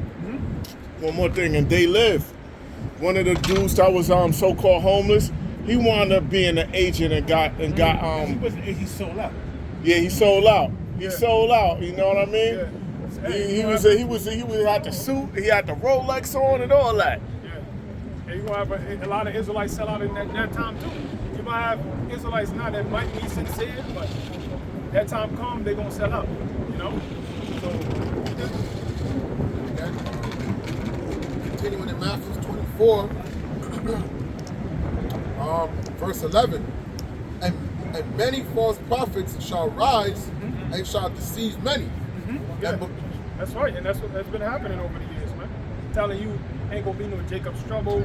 Jacob's trouble is gay, right? All these different things they've been saying about the scriptures, And then now all of it is coming to pass, and now you see them camps now starting to tap into prophecies. Now these other camps are starting to go into Jacob's trouble and these things, right? Because they seen those prophecies coming to fruition, And I forgot which brother said that. You know that you're not a prophet if you're prophesying of the things as they're happening. It has to be before they happen, man. Right? Finish. It says, and because iniquity shall abound, the love of many shall wax cold. Yeah, people are gonna be cold-hearted, man. Because there's gonna be so much crime, so much chaos. You know, people are gonna become numb to death, numb to pain, man. You know, you're gonna have people lose their whole family members and just go out there on killing sprees, man. Right? People gonna resort to cannibalism. The types of shit people are gonna see in these last days, people are gonna be shell-shocked. Right? Go ahead. It says, but he that shall endure unto the end, the same shall be saved. Yeah, that's right. He that endure unto the end, the same shall be saved. And endure means to make hard. And what makes you hard? The different situations you're put in. You know? And what's gonna make you hard is Yahweh Shem Yahushua, man. The faith that we have. Right? Trusting Yahweh Shem Yahushua all the way up until the end. Even when faced with death, man. You still gotta praise Yahweh Shem Yahushua, man. Whatever we're going through. Just like the 3 holy children, when they were in the fire, they praised Yahweh Shem Yahushua. So the fire is coming, Jacob's trouble, man. So as we going into it, we still got to praise Yahweh Shem Yahushua, right? No matter what happens. Got something? Just what the elder called out. He wanted, this is Isaiah chapter 57, verse 1. The righteous perisheth, and no man layeth it to heart, and merciful men are taken away, none considering that the righteous is taken away from the evil to come. That's right. So if a brother ends up dying, you know, the Most High is preserving them from the evil to come, man. You know, you got, you know, brothers that done end up passing over the years, man. Well, guess what? That's the Most High preserving them from the time of trouble, man. You know, because it wasn't meant for that brother to go through that, right? His lot was to die before the chaos, man, before the calamity. And guess what? The Lord could still have it to where when he gives brothers spiritual power, the brothers that died, they get risen back up, man. Right? This is gonna be a testimony that Yahweh Shem Yahushua is real, man. All types of miracles is gonna happen, man. Unheard of. Yeah, we got all types of unheard of things that's written off in the scriptures, man. The things that Yahushua did, the scriptures say no amongst the books in the world can contain the miracles Yahushua did, man. Yeah. Right? And Yahushua said, the works that I do, you're gonna do greater, man. So the things brothers gonna do, hey man, it's gonna look so out of this world, they're gonna say it's AI. You know, you're gonna have people recording, right? It might be on the news. They're gonna say, oh, this new AI video has been going viral of somebody, you know, flying and shit. But they're gonna have people like, nah, I see that with my own eyes, you know? That shit ain't AI. That shit ain't AI. Yep. You got something? Yeah, one more verse. Verse 2, it says, he shall enter into peace. They shall rest in their beds, each one walking in his uprightness. Yeah, that's right. So that's why it says in Revelation, their works do follow them. So if a brother ends up dying or whatever, as long as he keeps doing the work, he was doing the work, when he died, that work is going to follow him. The Lord is not unrighteous to forget the works and labor of love, man. So even after your death, the Lord is still going to reward you, man. You know, this is going into how we're at the end. We know we're at the end because right now the internet is doing the heavy lifting on the things that is happening, the prophecies. You see everything coming to pass. You got people all over the world could translate what we say into their respective languages. This is Matthew chapter 24, verse 14. And this gospel of the kingdom shall be preached in all the world through the internet. For a witness unto all nations, and then shall the end come. That's right, starting with the apostles in 2007, man. Getting on YouTube. This word has reached the 4 corners of the earth, man. You got brothers in the Netherlands, brothers in countries you can't even fucking name. What the hell? You know, camps just popping up, man. Right? You got brothers that's, you know, in other countries that they might not be pushing that word, but they live over there and they know that they're Israelites. They listen. And they're listening, you know? You got Israelite foreigners, well, the Israelite Gentiles, right? That look like other nations that are waking up as well, man. Like recently you had this Israelite foreigner go up to ISUBK, and he basically was saying how he's an Israelite, and they basically rejected him, you know, because these guys are carnal, man. They're not spiritual. Like, as soon as the dude started talking, I'm like, yeah, that's a Jake, man. You know? But to them is, If he white, he white.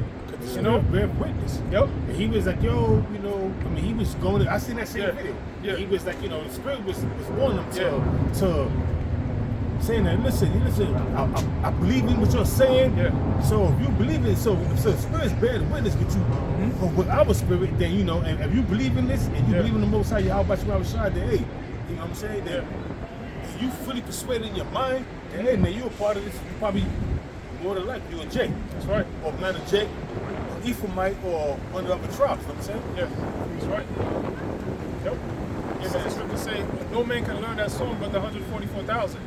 So even if you look like another nation, if this truth makes total sense to you and you believe it, that means you are Israelite, man. Yep. Right? And you don't have to have any records of proof, because even we don't have them, you know, to show that our forefathers are Israelites, going all the way back to the man Jacob himself. Nobody has that, man. That's why the scriptures say don't worry about genealogies, man.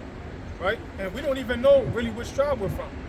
Yeah, we have the chart as an identifier, but you don't know if your forefather could have been Benjamin, but then, you know, you thinking you were Judite, right? And we've been through different tribes through a lifetime. Yeah, that's You don't necessarily come back as your tribe you was in your That's previous right. lives. Yeah, that's right. You know what I mean? Right. Yeah. They got, Just come back as an Israelite. Yeah, only thing stays the same is your gender, your nationality, gender and nationality. But which other tribe you could come back as a different tribe. Yeah, that's right. Yep. You always come back within your nation, but you could be different tribes, but you never switch gender. You know, the Hindus, they believe that shit. You could come back in a different gender, or you could come back as a different animal. That's not in the scriptures, man. The scriptures say all flesh is not the same flesh. You know? You got more? You got some more? It says, it says,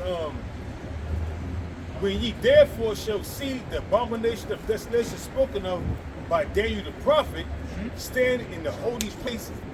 Whoso readeth, let him understand. And this That's happened. right. Yep. In 70 AD, Yahushua prophesied of the Romans coming down, you know? And now we're prophesying of the Romans coming down again, man. This Jacob's trouble is going to be worse than 70 AD, man. Yeah. Right? What the so-called white man is doing right now is a siege. He's laying a siege against you Israelites, man. That's right. You know, moving his troops, that's strategic. Niggas don't think, man. Here it is, it came out in the news that the economy is going to collapse because of all the job losses and Trump's tariffs and everything, right? And then he started moving troops, and niggas don't put two and two together to see that because of the economy collapse, it's going to be crimes and chaos. Therefore, I'm going to start moving my troops, putting the pawns in place so that when shit falls apart, everything is already locked down. And then another thing that he's doing that niggas don't understand, all of a sudden, if you go back in time, the same thing that he did with Gaddafi and Saddam Hussein with Iraq, taking their resources, now he trying to do it to Maduro and Venezuela. Because Venezuela is rich in gold, rich in oil, rich in diamonds, so they want they want that shit right there. You know what I'm saying? So what they're gonna do is they're gonna blame the drug cartels, give them a reason to go, and they got 7 warships over there and 4,000 troops. Yeah. But Maduro massed 4.5 million militant groups. Yeah. Some of them are, let's be straight to the point. Some of them are cartel members. Yeah. But they're gonna fight tooth and nail for their kingdom. Because that's a vast Venezuela is big, man. Yeah, it's bigger than Texas and let me see. It's bigger than Texas and another state put together. That shit's a big vast state, bro. And they are called allies with Russia, China.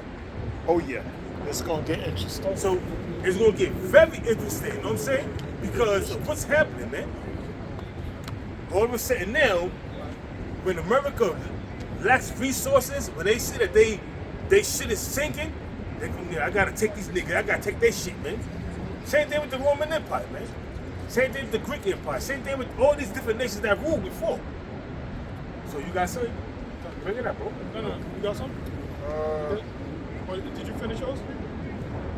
Yeah, I'm gonna bring this up real quick, okay, because it's going. I'm not switching the subject, but when you go to Job, and you see that how Esau with this school shooting, hey, the first week of school, all of a sudden there's a shooting, and it's done by a transgender.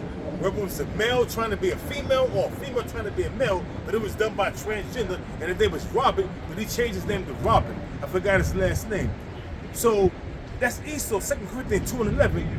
We're not ignorant of Satan's devices. All of a sudden now, use that to take away the guns, least pockets of resistance when they come in with their agenda. Yeah, that's right. So now, whether Esau planned this shit or it was an act that the Most High put the spirit of vigil in that transgender to do this, this is Job chapter 18, verse 11. Terror shall make him afraid on every side, and shall drive him to his feet.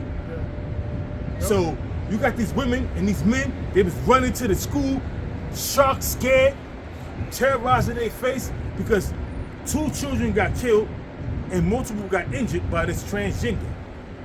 I don't know if it was a man trying to be a female or a female trying to be a man, but the nigga looked bugged out, or the it looked bugged out. So either which way, that was a spirit of vengeance that was put upon him to do that. And that was a Catholic school. Let me ask you this question. Where was Jesus? Where was Jesus? You on vacation? He was shitting. Or he was sleeping. Like Elijah was mocking the prophets of Baal. The same thing, man. Where was Jesus, man? You got it back, bro. Yep. That was it? Yeah, that was it. Yeah, go ahead. I'm gonna just bring this up. Yeah, go ahead. This is Micah chapter 2, verse 1. Woe to them that devise iniquity and work evil upon their beds. When the morning is light, they practice it because it is in the power of their hand. That's right. It says, woe to them that devise iniquity and work evil on their beds, man. When the morning is light, they practice it because of the power of their hands. Meaning, you know, Esau has the power, and whatever law he wants to put it in place, you know, when he wakes up the next day, he makes a couple phone calls, you know what I'm saying? Pay a little money, you know what I'm saying? Wire a little funds, you know what I'm saying? Fund a little campaign, give to this politician charity, and all of a sudden the law gets passed, man. Right? When the morning is light, they practice it because of the power in their hands. Why? The earth is given to the hands of the wicked. Yeah. Right? Go ahead. It reads, and they covet fields and take them by violence, and houses and take them away. So they oppress a man in his house, even a man in his heritage. Yeah, that's right. They cover fields and take them by violence. So, in the book, The Confessions of an Economic Hitman, he mentions how they identify a country that has certain resources that they want, and they'll send the person to offer them a loan, and once they don't agree to the loan, then they'll demonize them. Yeah, the economic hitman. John Perkins, right? Yeah, John Perkins, yep. And then they send in the military eventually.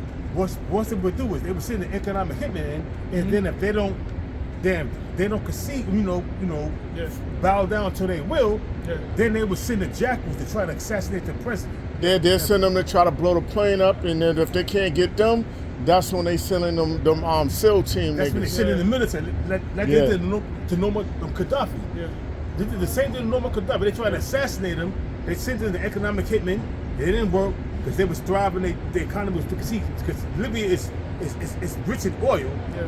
Then once that didn't work, then they sent in the jackals. Once that didn't work, then they sent in the military. Yeah. And the military took over. They took what they had to do.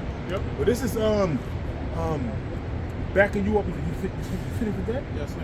This is Psalms 7 verse 14. Behold, he traveleth with iniquity and hath conceived mischief and brought forth falsehood. Who is that? Esau, the so-called white man. He bring forth falsehood. Wherever he go, he lies, bring deceit. He conceive mischief, iniquity, sin upon sin.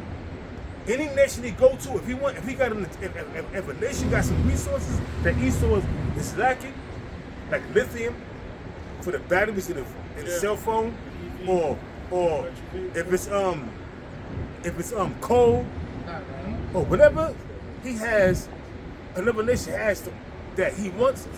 He gonna make an excuse He gonna lie, and he gonna bring in his military to take what he want.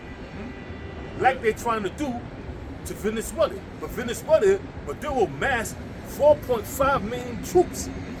That's almost 5 million people that's ready to go to war with Esau. Yeah. And that's gonna be a very, very, very bloody war, man, because you got these militaries, they cartel members, and they practice, bro. They practice, so they know how to shoot. They not no fucking ordinary nigga in the street that's shooting the gun sideways. Nah, these men, they military groups, they know how to shoot. They know how to execute. The top cartel, the heads of cartel, they're ex-U.S. military members. So the cartel has U.S. military training. They're trained by the CIA and the U.S. military. Yep, and then that's who, and Pablo was hiring them too. The Los Pepes, they turned on them with the Cali cartel, but they train. Yeah, they So train. you got seven warships and 4,000 troops. That's not military ready, but them warships could do damage by the missiles they shoot off. You know what I mean? So, and then you got 4,000 troops after the missiles we get shot off to bring forth law and order. 4,000 troops. Esau, there's nothing prolific about this devil. He does it all the time. He would send his warships, shoot off missiles, bombard them from the sea, you know what I mean? Or he would bombard them from the air, and then have the troops, 4,000 troops, come in and regulate shit. But Maduro not playing. 4.5 million troops, military groups, militias, that's ready for war. And like I said, some of them are not only ex-military veterans, but also drug cartels that have been trained. Yeah. And they're not a sheep. And they're not they're not suckers. And they're not scared to die. Nope. Don't let none of your troops get lost out there. And they like fucking barbarians, man. Look what they be doing to these people, man. Right or wrong, bro? Yeah, they be cutting their hearts, eating their hearts and shit. Don't fuck around. You're speaking now? Yeah, speaking of. Let me get the book of Romans, the 12th chapter. I got you, bro. And right before we go into that, when you read the book of Romans, all right, this is Paul addressing, all right, the Jews who believed in Yahweh Shah, as well as the Gentiles, which were the Israelite foreigners. Something to top Yeah. Okay. Which Paul was addressing, all right, the Jews who believed in Yahweh Shah, all right, as well as the Gentiles, okay, who are the Israelite foreigners who were just newly, beginning to believe in Yahweh Shah. Now, Paul wrote these epistles around like his third missionary, in Corinth. All right, when you read the book of Romans, the 16th chapter, it basically goes into how, Paul wrote these epistles from Corinth. Okay? And real quick, I just wanted to get that real quick. Somebody get Romans 16. I got Romans 1 here. Yeah, just Romans 16 real quick, just to prove that Paul, he wrote these epistles, all right, when he was in Corinth, all right, on his third missionary, all right? Yep, 16 and 1.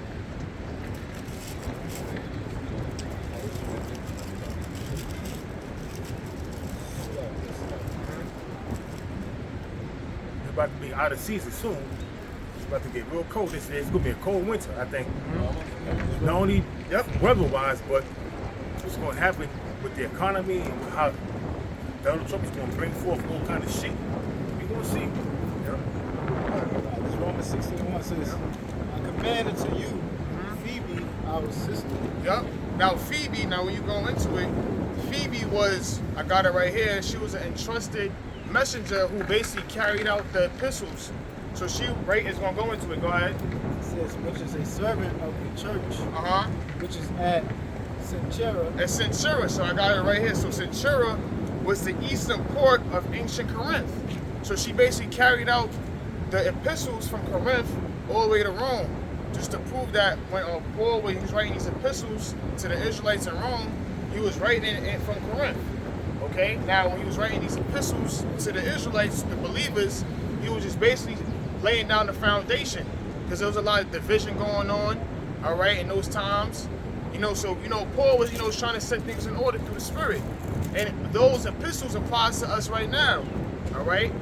You know, in 2025, especially to you new listeners who are just, you know, coming into this faith. But you gotta understand, son.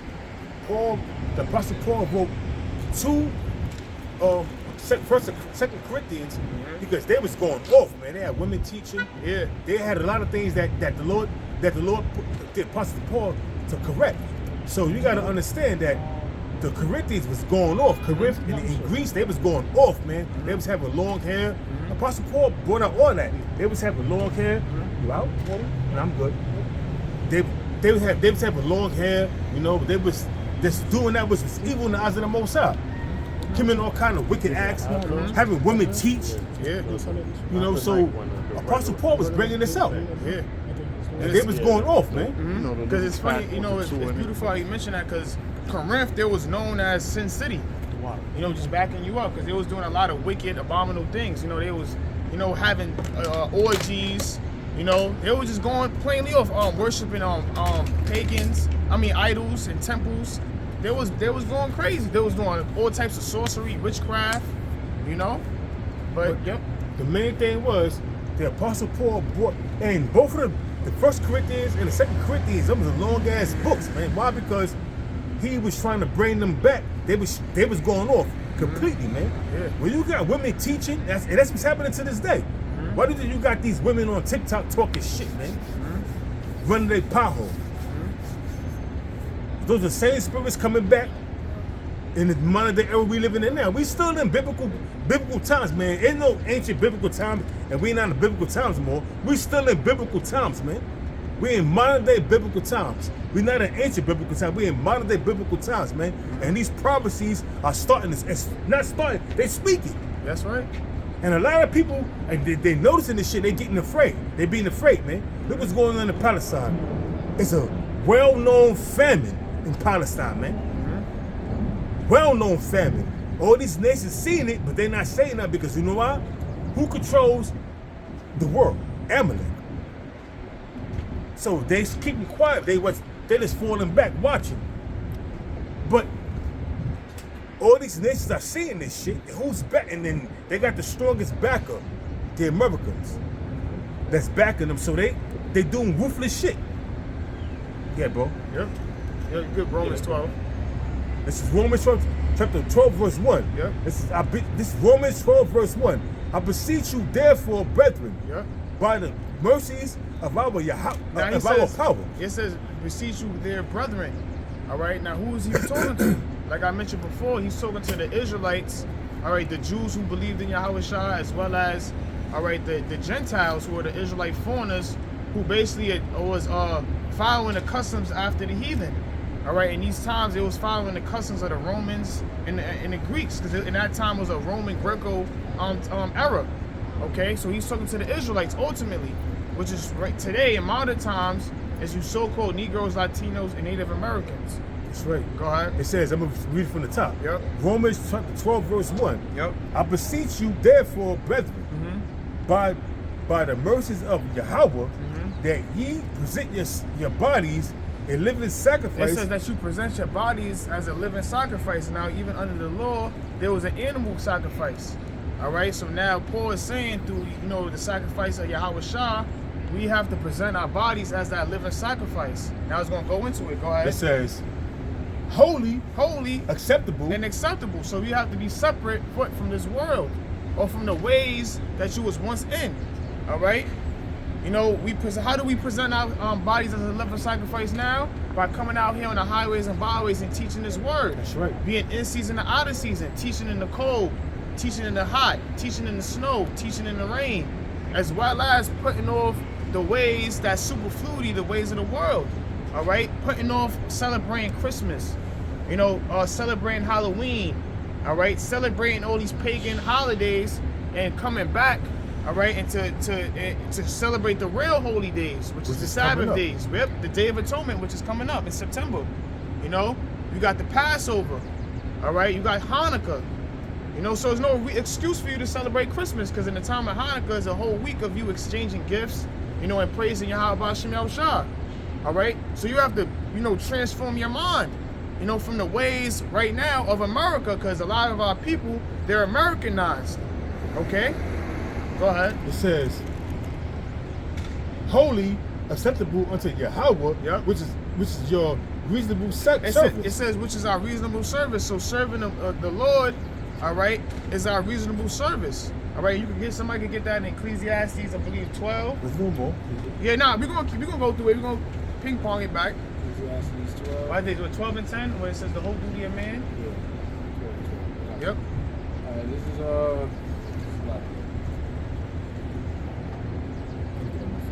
Yep. Because that's our reasonable service, man, which is serving the Lord. Okay? The scriptures speak about there's no greater thing, all right, than serving Yahweh B'Shem Yahushua.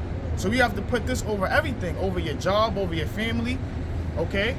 Over your children. Go ahead, brother. Ecclesiastes 12 and 14. Yep.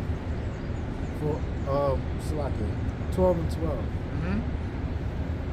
No, 13, 12 and 13. Let us hear the conclusion of the whole matter. Yeah, and this is King Solomon speaking. Which Solomon, he was the wisest king. Okay, Solomon had everything. Okay, he had all the women, he had the glory, he had land, he had dominion. Okay, And that was Yahweh Shah. yep, and that was Yahweh Shah. You know, so he's coming to a conclusion. Go ahead. It says, fear the Most High and keep His commandments. It says, fear the Most High and keep His commandments. Now, the scriptures speak about how fearing the Lord is the beginning of wisdom. So we have to fear, and you know, when you go into that word fear, it means to what? To honor, to reverence. So we have to honor and reverence the Lord. And how do we do that? By keeping the commandments. Right. In modern times, to the best of our abilities, because you know this is a rehearsal. You know, scriptures speak about we have to rehearse the righteous acts. All right. So the point is about being a doer of the word and not a hearer only. And King Solomon, he came to the conclusion of that because he said everything is vanity. You know, your riches is vanity. Well, you know, and I'll be, you know, talking to this about, you know, to people in the world about that, like, you know, how you could basically build everything up, just like how Solomon said, you could build everything up, right? And you pass away and you leave everything to your kids and they could fuck everything up. Yeah. Everything that you worked so hard for. I witnessed that. Look, even in the news, right? The other week, it's a Caribbean man, a Benjamite, he basically lost his house, and this is in New York City, because he didn't pay $5,000 to like a water bill. So they end up taking his whole house. And he said he worked 27 years, worked 7 days, you know? Proving that everything is vanity. You work 27 years of your hard life to pay a house off just to lose it to a $5,000 water bill. Showing you that everything is vanity. You could do so much and it could just be taken from you. But when you serve Yahweh B'Shem Yahushua and keep His commandments, that's forever, man. Because ultimately you building that spirit, those spiritual treasures, man. Word follow you. You know, and they follow you. Yeah, That's right. you know? So just showing you that it's important. This is why Paul is saying this is important to, you know, depart from the world, man. The things that you made once knew or cherished, that you found that it was important. I got it right here. It's vanity. Go ahead, brother. Right. This is back in Romans chapter 12, verse 2. And be not conformed to this world. Yeah, it says, be not conformed to this world. Now, when you go into the word conformed, it means not to be in agreement. All right? We're not supposed to be agreeant to this world, you know? Because this world is contrary to the Most High. Somebody get that real quick. 1 John 2 and 15. You know? We're not supposed to be conformed, to be in agreement with this world. Because this world teaches you to be wicked. This world teaches you to go against Yahweh B'Shem Yahushua. Get that real quick. 1 John 2 and 15 says, love not the world, neither the things that are in the world. So it says, love not the world, neither the things are in the world. Now, what are the things in the world? Materialistic things. You're not supposed to love money, okay? You're not supposed to love clothes. You're not supposed to love your car, your house, okay? You're not supposed to love your job, you know? Who the hell love their job? I hate my shit, man. Yo, a lot of people go to work, you know, there's nothing wrong going to work, you know, in a positive mindset, but a lot of people do everything for their job. You know, they sacrifice, they work 18 hours, you know, just, you know, only doing emails and etc. You're not supposed to love these things. Everything's a balance. All right, you're supposed to be departing your mind from this world. You're not supposed to love watching TV. You're not supposed to love listening to music. You know? Just, yep. So read it again, Baruch Shah. Shalom. It says, love not the world, neither the things that are in the world. Yep. If any man love the world, the love of the Father is not in him. It says that any man love the world, all right, the love of the Father is not in him, man. Because the scriptures also say that what? The cares of this world, it'll choke you. The cares of this world will have a man fall out and depart from the faith. And we've seen that, man, throughout years. Okay, so your mind is not supposed to be in this world. Your mind is not supposed to be, all right, into these materialistic things. All right, your mind is not supposed to be into your, you know, to your woman, to your children. Everything is a balance. The most important thing is serving Yahweh Hashem Yahushua. Because when we serve Yahweh Hashem Yahushua, that's going to lead us into what? Salvation. All right, into an everlasting kingdom. Okay? So we're not supposed every day, we're supposed to pray to the Lord to remove that superfluity, that residue, all right, from us, man, and allow us to serve the Most High, man. Just like when you read the book of Psalms, David was crying out to the Lord, man, begging the Lord for him not to take that Holy Spirit away from him, man, and to guide his footsteps in righteousness. That's the spirit you're supposed to be in, okay? Because this world can take you, man. You know, you so caught up in the world, you know, you caught up in chasing money, you could end up falling out. And then when you fall out, you end up doing anything for money. You end up doing OnlyFans. Real shit. You end up going to the streets. Yeah. You end up getting caught up out here. Now you in jail. Now you all fucked up. You know? And the Lord could do that to you. That's why I said, Solomon said what? To fear the Lord. You know, and to keep his commandments. You know? Got a whole degree of that. Yep. So go back to Romans 12 and 2. It says, and be not conformed to this world, Yep. but be ye transformed by the renewing of your mind. It said about being transformed by the renewing of your mind. Being born again. Yeah, being born again, being refreshed spiritually, man. You know, because in the times, in these times, in the time of when Paul was writing these epistles, you had a lot of Israelites who were still, like, you know, dabbling into Roman customs. You know, probably secretly was, worshiping idols, secretly, you know, just following the ways of that Roman Greco lifestyle. Just like now, you know, you have people who may know that they're Israelites, but still going to smoke weed, still going to line their hair up. You know, if you believe in Yahweh Hashem Yahushua, you're supposed to be renewed. You're supposed to be a new man. You're supposed to be born again. You're supposed to turn away from all those wicked ways to the best of your ability. And how do we do that? By fasting, by praying. You're supposed to be renewed. You're supposed to be a new man. All right, you're not supposed to be the same person you was 5 years ago, 10 years ago, man. All right, that person that you was you're not supposed to be Shaq Baller coming into this faith, man. You know, you're supposed to be renewed, man. You know, that's what this is about. Changing, being a better person, serving the Lord, not serving the world, not serving Esau and his system. Okay, go ahead.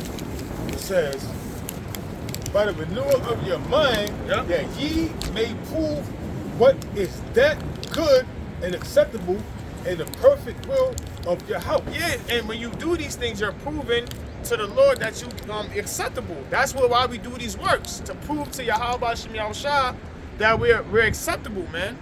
All right. So ultimately, in the times, you know, and brothers was bringing out through the spirit of the times of Jacob's trouble, the time of famine, all right, the time of tribulation, all right, the time of, you know, when martial law is going to happen.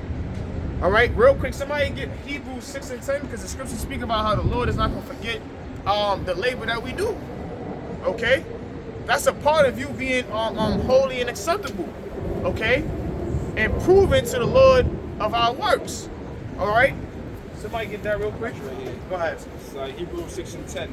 Yep. God is not unrighteous Yep, the Lord is not unrighteous. Go ahead. to forget your work To forget your work and the labor of love. and your labor of love, and that's what's the work and what's the labor of love. The labor of love is serving Yahweh Hashem Yahushua. And how do we serve the Lord? By keeping his by first and foremost keeping his commandments to the best of our ability. All right. Now the scriptures speak about what the things that the Lord loves. You know, honoring your father and your mother. All right? That's first and foremost. Being charitable. The scriptures speak about how charity covers a multitude of sins. All right? Not worshiping idols. Okay?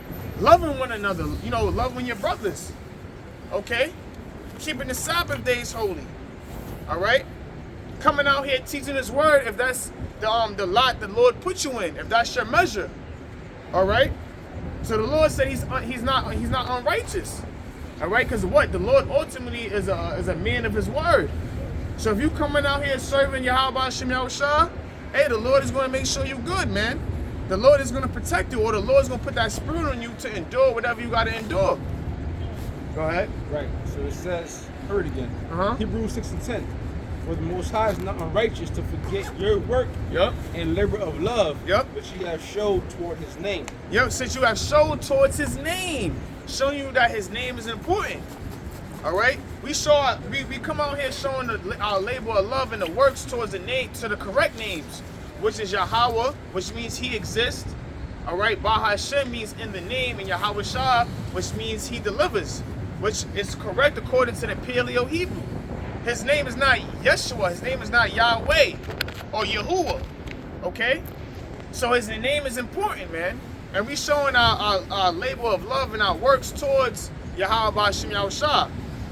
All right. It says, in that ye have ministered to the saints and do minister. Yep, and minister to the saints who do minister. Who's the saints?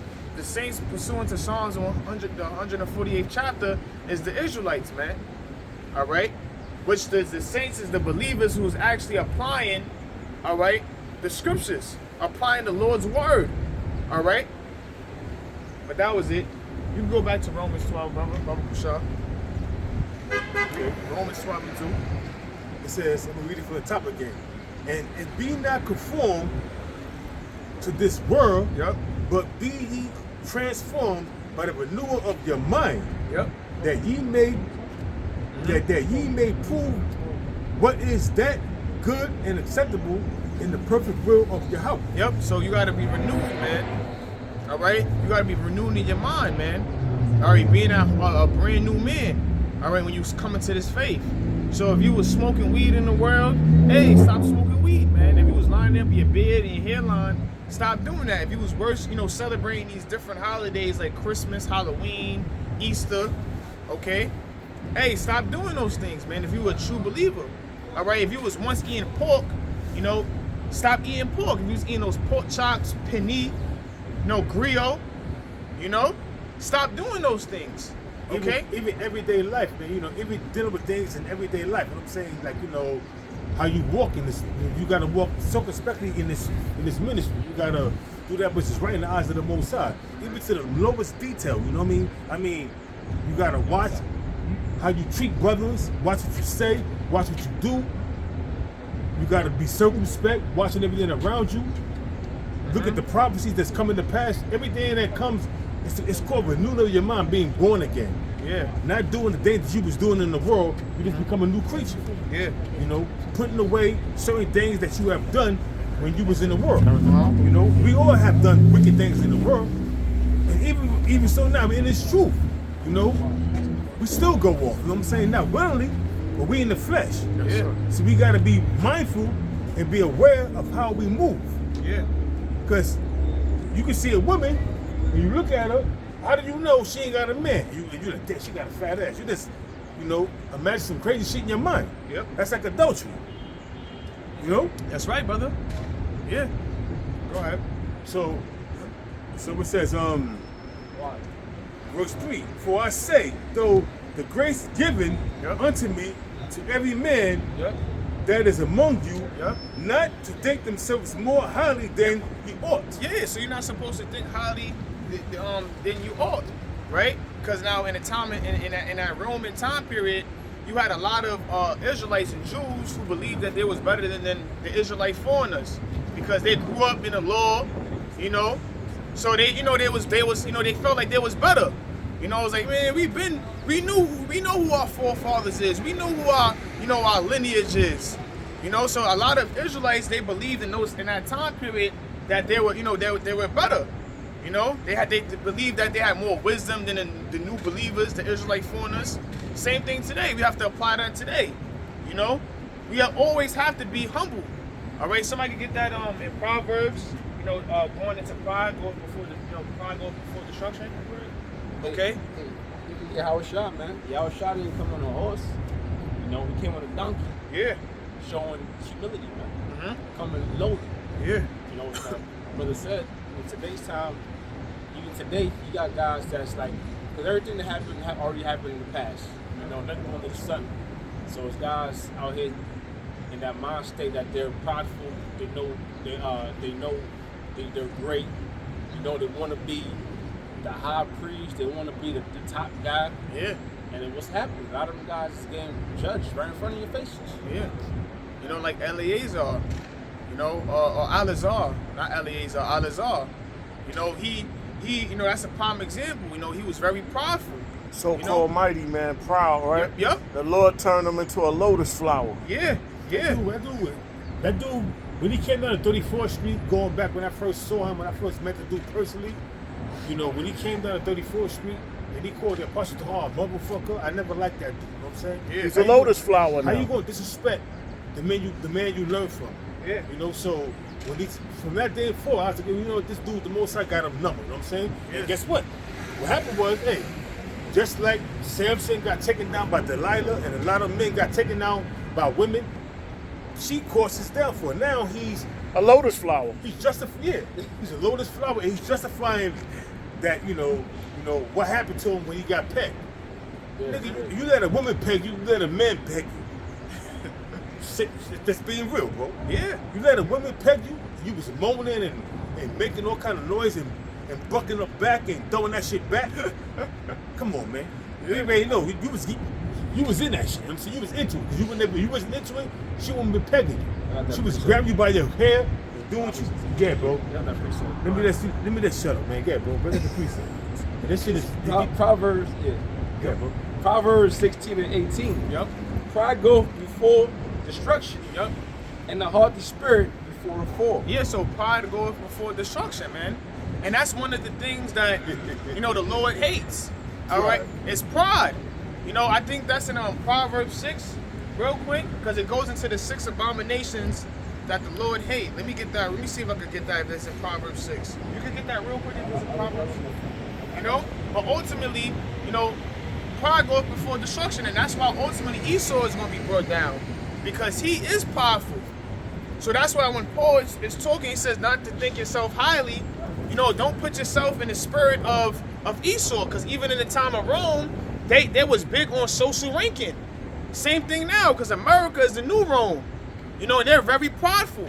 You know, all these elites. Second leg of the Roman Empire. Yep. The modern day Edomite is a prideful man. You know, he boasts in his riches. He boasts in his wisdom.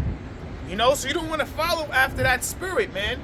Right? You might know certain breakdowns. You might know certain things. You know, deep breakdowns. But always remain humble, because ultimately that was a gift from Yahweh Bashem Yahushua. I know this is mentioning brothers and the truth and stuff, but I drifted off to the workplace, because certain niggas on a job, they think they something because of their position. They got a supervisor position there. I'm like, nigga, they could sell all this shit at any time. In my mind, I'm like, yo, these niggas is fucking, that's what I'm thinking. Work niggas at the job. Yeah. They some proud motherfuckers. Yeah. Thinking they something they not, thinking they're smart because, nigga, you're just a high class slave. Yeah. Oh, beautiful how you This say is that. uppercut. You just said you going to the same job I am, man. Even how you say that, high class slave, like these celebrities, these rappers, these streamers, they're very prideful, you know. But ultimately, the high, they say the higher you are, the greater the fall. They all Boule members, these Hollywood actors and actresses. You got the Eastern Star, those are the women that's the gatekeepers of Esau. Then you got the Illuminati, the Boule, which is the male counterpart of the Illuminati. They're gatekeepers for Esau. Now I'm not proud Akim, but I told them at the job, I said, yo, listen, point me in the direction of all those tests. I'll ace them shits. I said that shit easy. It's like, no, I was like, yo, I've been to academia. I was like, give me your test. Give me the material. I ace that shit. Anyone, a supervisor exam, all that shit. Cause I had to try to bring them niggas down. Like, yo, give me your material, I ace that shit. Yeah. You know what I mean? I'm not being proud of you, brothers. Them niggas. Yeah. You know what I mean? But we just talking about how you got to be humble, and it's in this society you got to be humble in this truth, mainly towards the Akim. You got to be humble. You know, and when you humble, and the Lord see your humility, you know what I mean? It goes a long way. You know what I mean? Yeah. You know, so and you gotta renew your mind. How? Being born again, spiritually, mentally, because your spirit is in your head, your mind. All right, so Proverbs 6:16. We're gonna go back to that. These things doth the Lord hateth. Yep. So these are the things that the Lord hateth. Pay attention. Okay? Go ahead. Yea, 7 are an abomination unto him. A proud look. A proud look. That's number one. Right. A proud look. You thinking you somebody when you really not. You know, you walk around with your head on high. You know, thinking you better than everybody. You know, thinking you know more than everybody. Just like that's what happened to Al-Azhar. You know, he started making money. You know, he knew certain things. Certain things in the history, and he thought he knew more than the apostles. He thought he was better than the brothers in GMS. You know, was bragging about how they got Benzes and things of that nature. And look what happened to him. You know, the Lord, brought him all the way down, man. Humbled him. What's this dude that keep debating? Tazaria? Yeah, him. That's another problem. Captain Tazaria? Yeah. This dude took the motherfucking vaccine on camera. All right, talking about. I'm gonna show you because you guys act like y'all scared. I'm sure we ain't scared. He took that shit. Man, I ain't taking no shit like that, man. You gotta be out of your fucking mind, man. So if you see him getting jacked up, I'm not scared. I'm not scared. I'm also not a fool either. Yeah. I'm not scared to die, but I'm not going to touch the third row. I got a precept. You know what I mean? Right. Go ahead, I'm pretty sure it says Proverbs 6:17. Yep. A proud look, a lying tongue, and hands that shed innocent blood. Yeah, lying tongue. Okay, so you're not supposed to be a liar, man. All right, and it says a man that shed innocent blood, and that's going back to Esau, man. And this is how we know the Lord has an ultimate judgment for the so-called white man because he has shed innocent blood. All right, and that we could just go through the secular history of how the so-called white man he has shed innocent blood. He did it to the northern kingdom. All right, beginning with the tribe of Gad. All right, all the way down to the southern kingdom, beginning with the so-called Negroes, which is the tribe of Judah, Yahweh, all the way down to Levi. Okay, so that was the point on that. The scriptures speak about how you have to be humble, man, and the Lord deals with those who have a contrite spirit. All right, the scriptures speak about how the meek shall inherit the earth, meaning what? The lowly, the humble. So that's the spirit that you're supposed to be in. You're supposed to always be a humble person, no matter how much wisdom you gain or how much money you get. If you get a better job, always remain humble.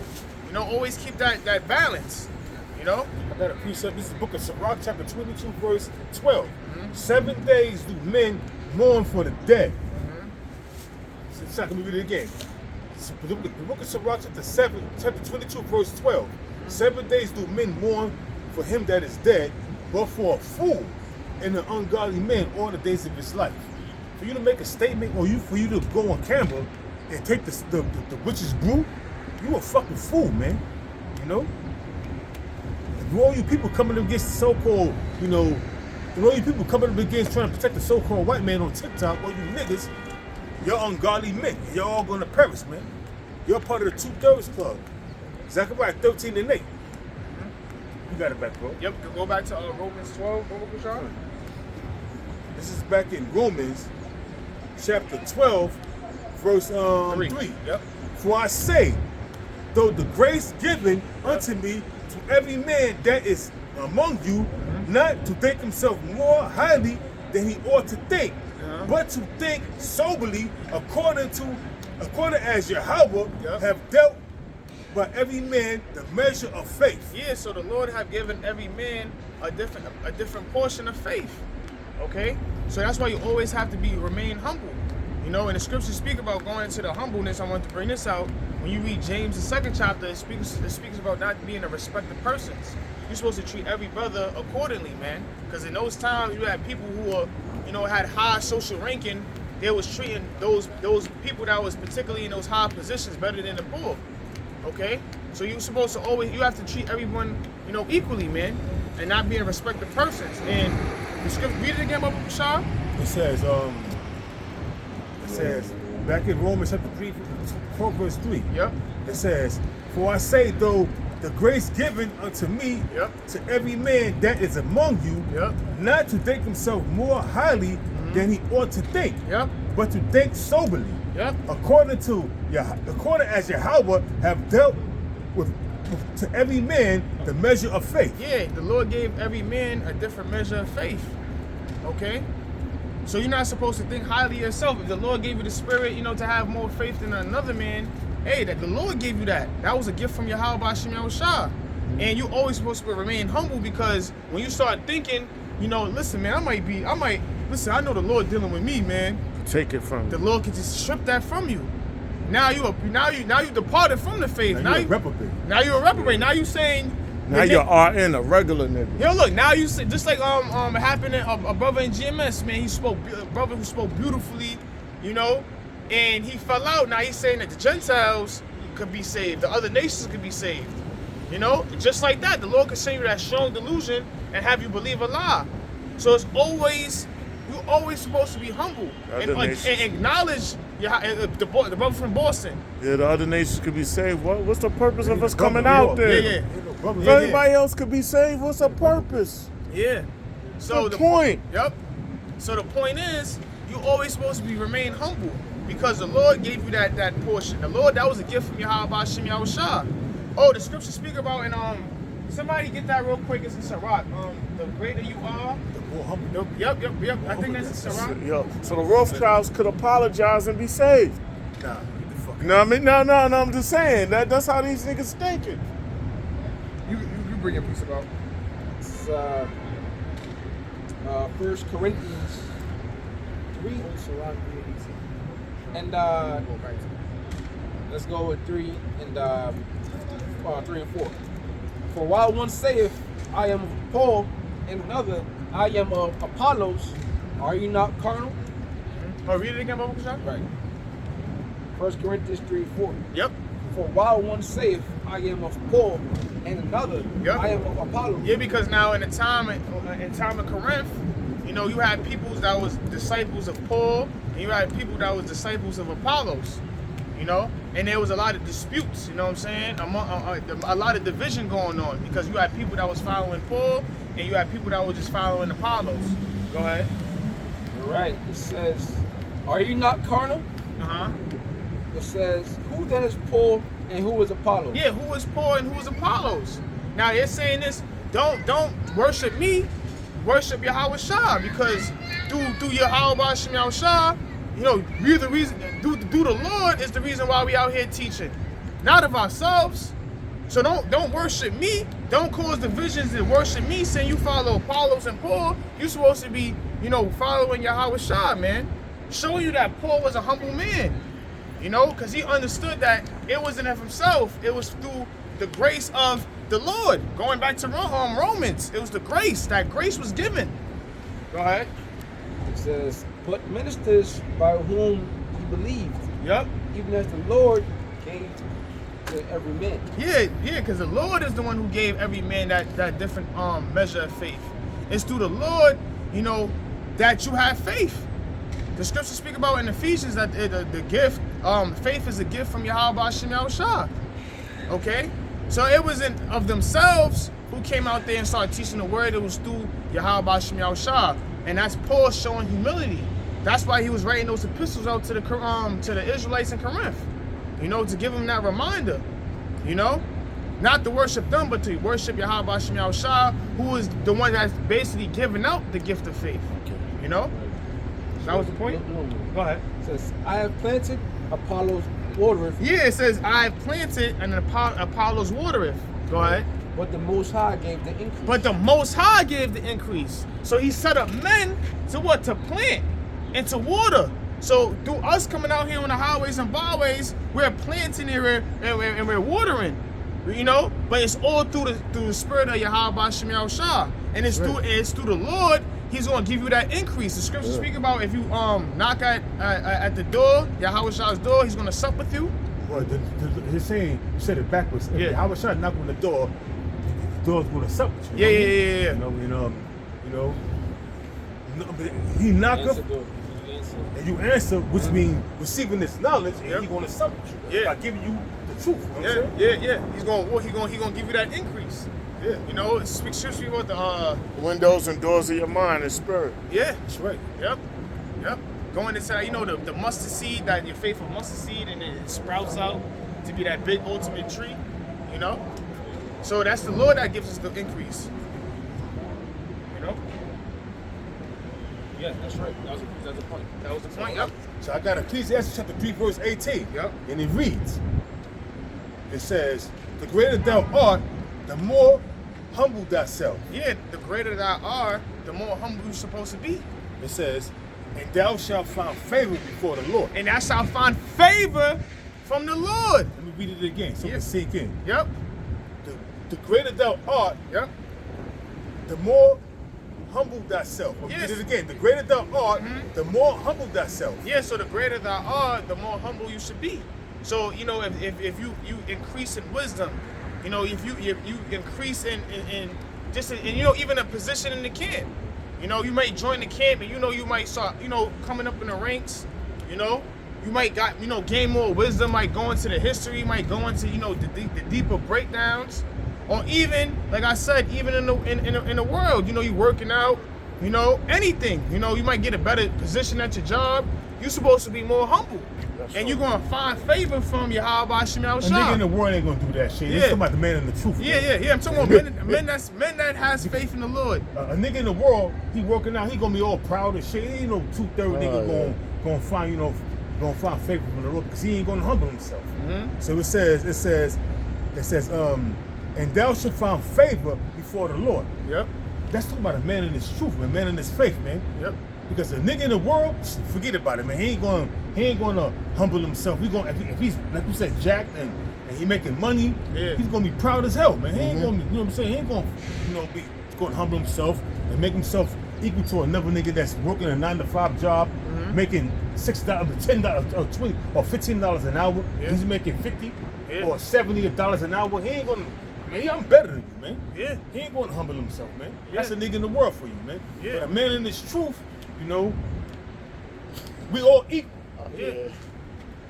By giving a measure of faith, even though it's different levels to this thing of ours, but we all gonna receive that penny. Yeah. At the end of the day, you know what I'm saying? Yeah, we all gonna receive that penny, man. Yeah. We all working for that same penny. Yeah. You know? Yeah. And the Lord gave account to that. And I'm saying how men was murmuring because we was in this thing on the toilet of the day and the heat and these guys that's coming in and they receive the same penny we got. Yeah. But we all gonna receive the same thing, man. That's the kingdom if we're part of the elect. Yeah, Lord willing. And it's gonna be levels. Yeah. That's it. Yeah. Appreciate it. Come on. 1 Peter 5:6. Humble yourselves, therefore, unto the mighty hand of the Most High. Yeah, you have to humble yourselves into the mighty hand of the Most High. So you see how we bring it out beautifully through the Spirit, all right? To be humble, we have to humble ourselves, man. All right. That's one of the core foundations when you're serving Yahweh Shem Yahushua is to what? To be humble, to be lowly. You know, following order, respecting your elders. You know, all those things play a part as well. You know, not thinking you bigger than the next brother. Yeah. You know, not looking down on a brother.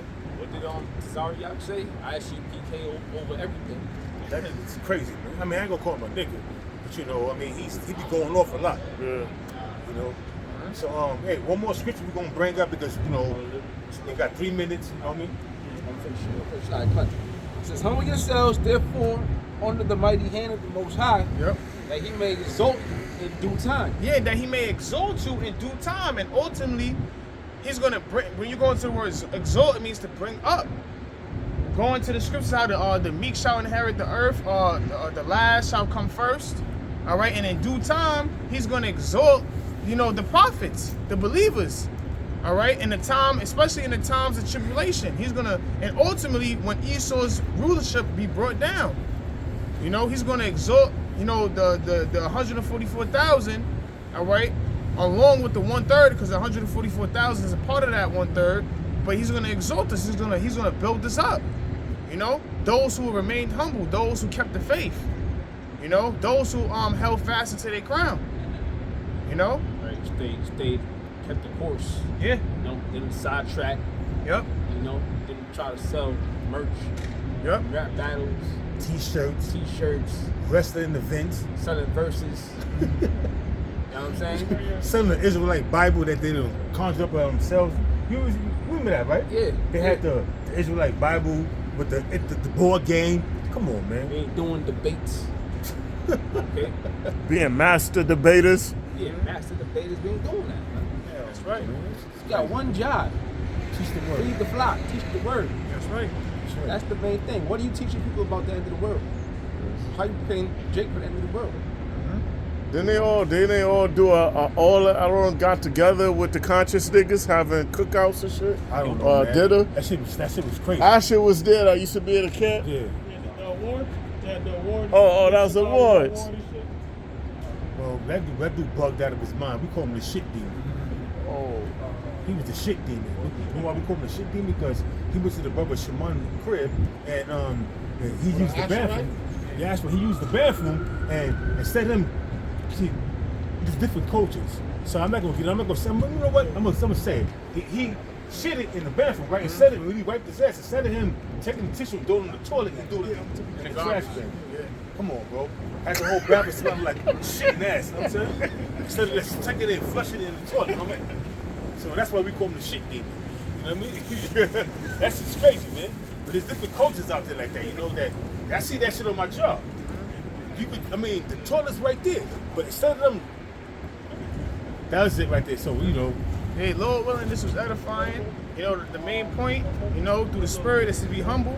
All right? All right, and to serve the Lord, man.